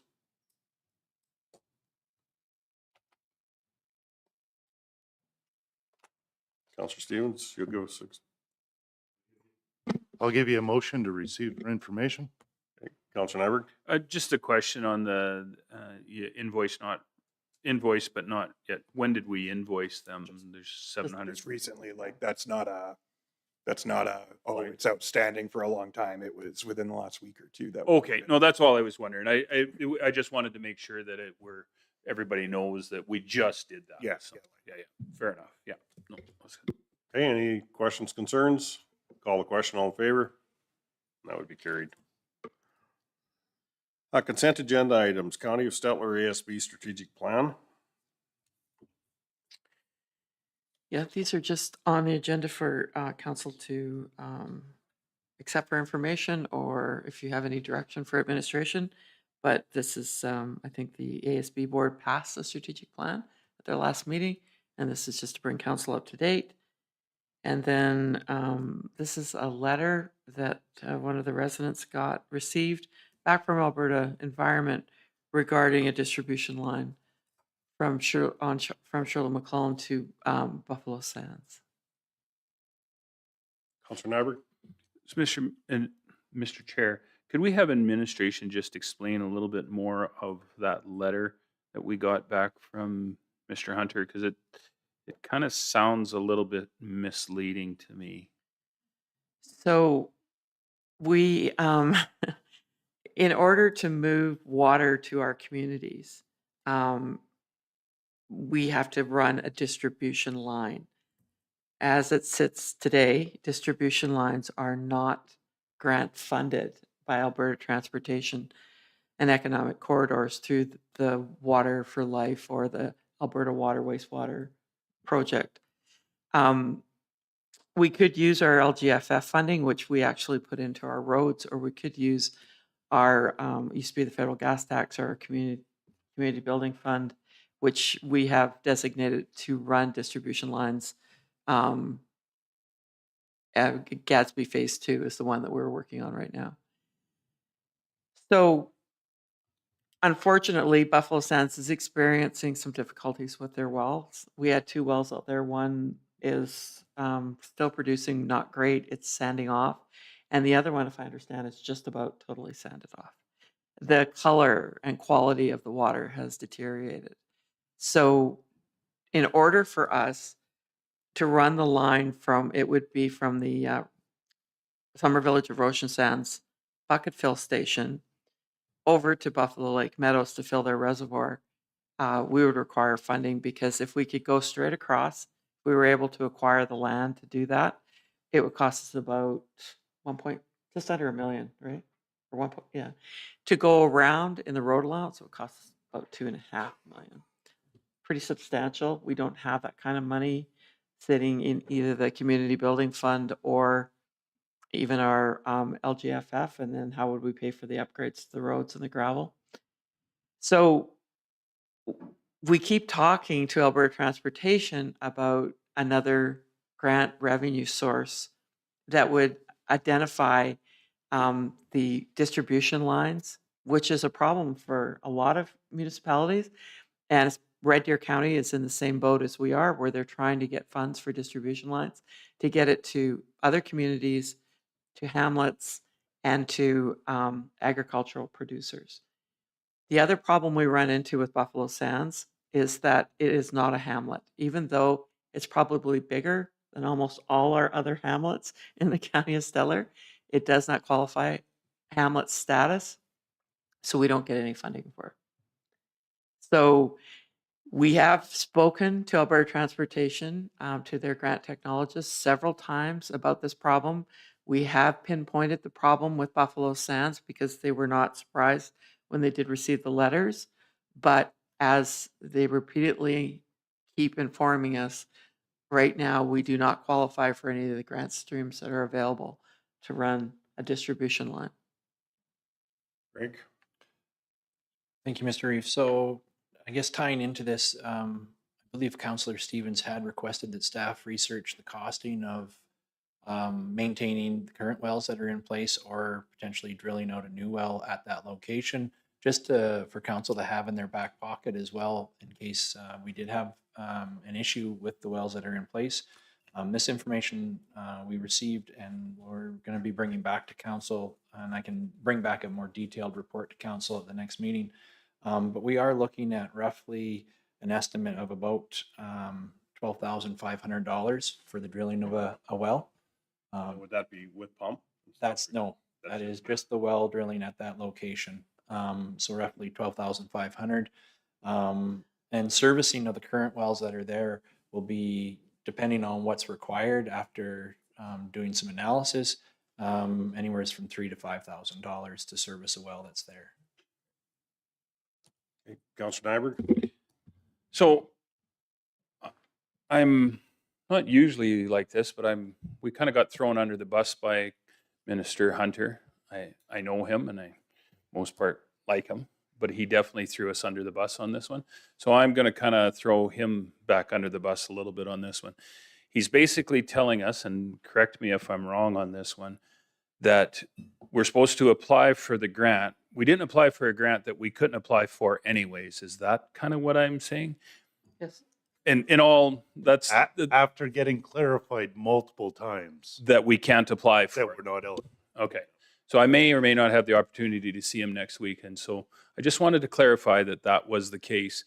And I think it's important that everybody else knows that we cannot apply for it and been told multiple times we cannot apply for it. But yet we have this minister's letter that says we didn't apply for something that we couldn't apply for. So I think, yeah, that's a little tough for me to take. Councillor Stevens? First question through to staff. Could we, in theory, get approval to drill a new well? Is that an option that close to the lake? I've been told that it's complicated and not guaranteed. No, I think with our current application and permitting that we have, and then the system that we've got in place and the monitoring, we wouldn't have any issues. Granted, we aren't able to just jump gun and make things happen. We would have to apply for the right permitting, but we can make that happen. We also did get some pricing on an airlift for the well, which would basically just bring up everything from the bottom to the top so that you can sift it out and clean it out. And that probably wouldn't require licensing changes. We would have to apply for a new license for a new well, but that's ordinary, I would say. And I don't foresee the lake creating extra issue there, particularly to replace rather than to increase capacity. The size of your fines, though, you got to be really careful when you do that airlift because you could plug off what you had to, and you would be not only paying for an airlift, you'd be paying for a new well. So yeah, that's one of those. We did also get pricing on a new well out there, and it's the sort of budget quote we got is not bad. I feel just as frustrated, feeling like we got thrown under the bus. I am tempted to use some malicious compliance. If a minister is going to blame the county for not applying for a grant that we're not eligible for, do we start applying to every grant and attach this? and say we feel obligated so that your party will not throw us under the bus, that we have to throw the spaghetti at the wall and wait for a response. But that is the petty side of me coming out a bit. It's, yes, it is. The transmission versus distribution. So this is a distribution because it ends in a subdivision. If it ended in a hamlet, it's a transmission line. This sleight of hand on a name, and it's crazy. They talk about efficiency. Well, they don't care about the volume of water, how many people being served, how long it needs to go, the cost per user, none of that. Their idea of efficiency is, does it have a municipality in front of it, i.e. town, village, or city, or is it a hamlet? It is not efficient unless it's a hamlet. It's an arbitrary word game that they're playing, and it is rather irritating. A rose by any other name would smell the same. If this subdivision justifies the volume required for grant funding, it shouldn't matter whether it's a subdivision, a town, a city, or a hamlet, and this is aggravating to no end. The County of Camrose has ran through the same thing with Pelican Point and it not being in Hamlet. And there's a lot of properties up there too, and they can't get the water from either the east portion of the Shirley-McCullen or the County of Stettler, and or the 1221. So it's not just, we're just not isolated on this, but I think we got to get information in. Councilor Nyberg. So a couple of things. The well that we were talking about, if we were getting a new well, guaranteed or not guaranteed? I would assume you know what the answer to that is. I do, and that's my caution. I don't know if there's anybody at this table that has any experience in that, but I understand someone may. They're not guaranteed. So I caution any government making a decision which is somewhat of a gamble. Secondly, what does it take to turn them into the malicious compliance? Maybe we should turn them into a summer village. The province wants. There is no summer villages to be formed. Go forwards. I know. What about a hamlet? What is the designation in the MGA to make them a hamlet? Andrew's itching to tell us that. I mean, I've got it handy. Let me just go back up. So you need at least 5 or more residential dwellings, the majority of which on small enough acreages. Let me just find exactly what the lot size is supposed to be. You need a commercial lot or two. Yeah, and then you need here we go. So we can, or the council may designate a unincorporated community if it meets the criteria of having 5 or more buildings used as dwelling, a majority of which on parcels of land smaller than 1,850 square meters. It has to have a generally accepted boundary and name. And then the missing piece at this point is contains parcels of land that are used for non-residential purposes, which would typically be the Commercial. Commercial and or institutional, like schools and hospitals and. I'm a little outside this subdivision. So that is the main hurdle to most of our multi-lot subdivisions being able to hit a hamlet status is the lack of parcels of land to be used for non-residential purposes, particularly when they're all zoned equitably. We have large tracts of MR, and normally I wouldn't ever promote this, but I mean, we take 10% normally. We don't have to have 10% MR. We could subdivide 2 commercial lots off. Whether or not they ever get developed is a moot point. And then apply for hamlet status. Build a school lot.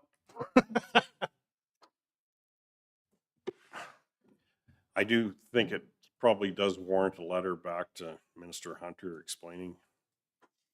Yeah, we did apply under the Water for Life funding for distribution lines, and we partnered with Paintearth, County of Paintearth, because they like the regional concept. We applied twice and got shot down twice. that was really for truck fills and for some, for some Yeah. agriculture producers or acreages. Yeah. But in a case like this, with that many houses and this being put back to us in a letter, we can put more than one example to it of how we've applied. Yeah. But I do think we have to put it back to them and say, we're very interested in this concept, but we have applied, so what do we need to do different? I mean, I can have an application on their desk Monday morning. Yeah. But I don't think it's gonna go. No, very but far. I've also thrown at them too, like we're talking about the amount of residences. Look at a typical colony. And if you run the water into them, you've got how many residents and how many people? But it too is only, it's considered as a farming operation. So it's just everywhere we turn on this, but I think Minister Dreesen has indicated that they're looking at it, but it just hasn't said when.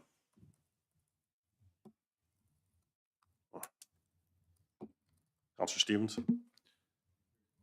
I'll move that we instruct administration to send a letter to Minister Hunter expressing our disappointment at what appears to be outright blaming us for not applying for an ineligible grant, and also point out the consistent provincial lobbying from both RMA and ASB to come up with an equitable grant funding stream for rural areas, and that we would like to meet with him to discuss how we move forward more collaboratively without one partner outright blaming the other. Counselor Nyberg? I think the letter should say that we're sorry. We should apologize to him. We should apologize and say we're sorry that he doesn't understand his own ministry, that we can't apply. Yeah, come on, yeah, let's not derail completely, so.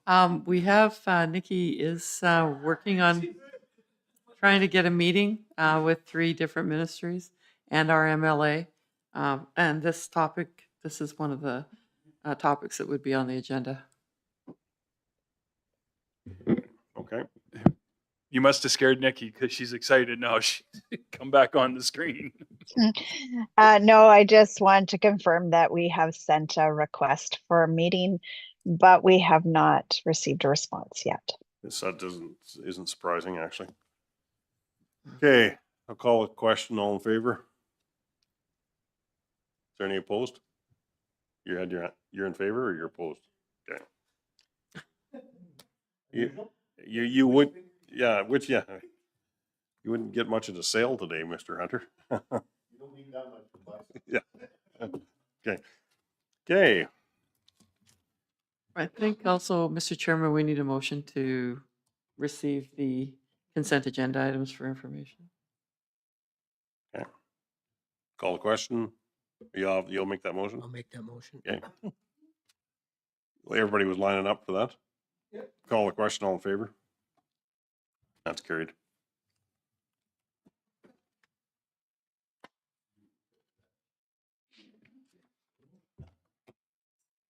I thought you wouldn't push past it. In camera was just that package that we had. There was nothing else in camera today? No. Next meeting, May 13th, 2026 at 10 a.m. Last motion. Councillor Adam, do you have that motion for adjournment? Call the question. All in favor? It's carried.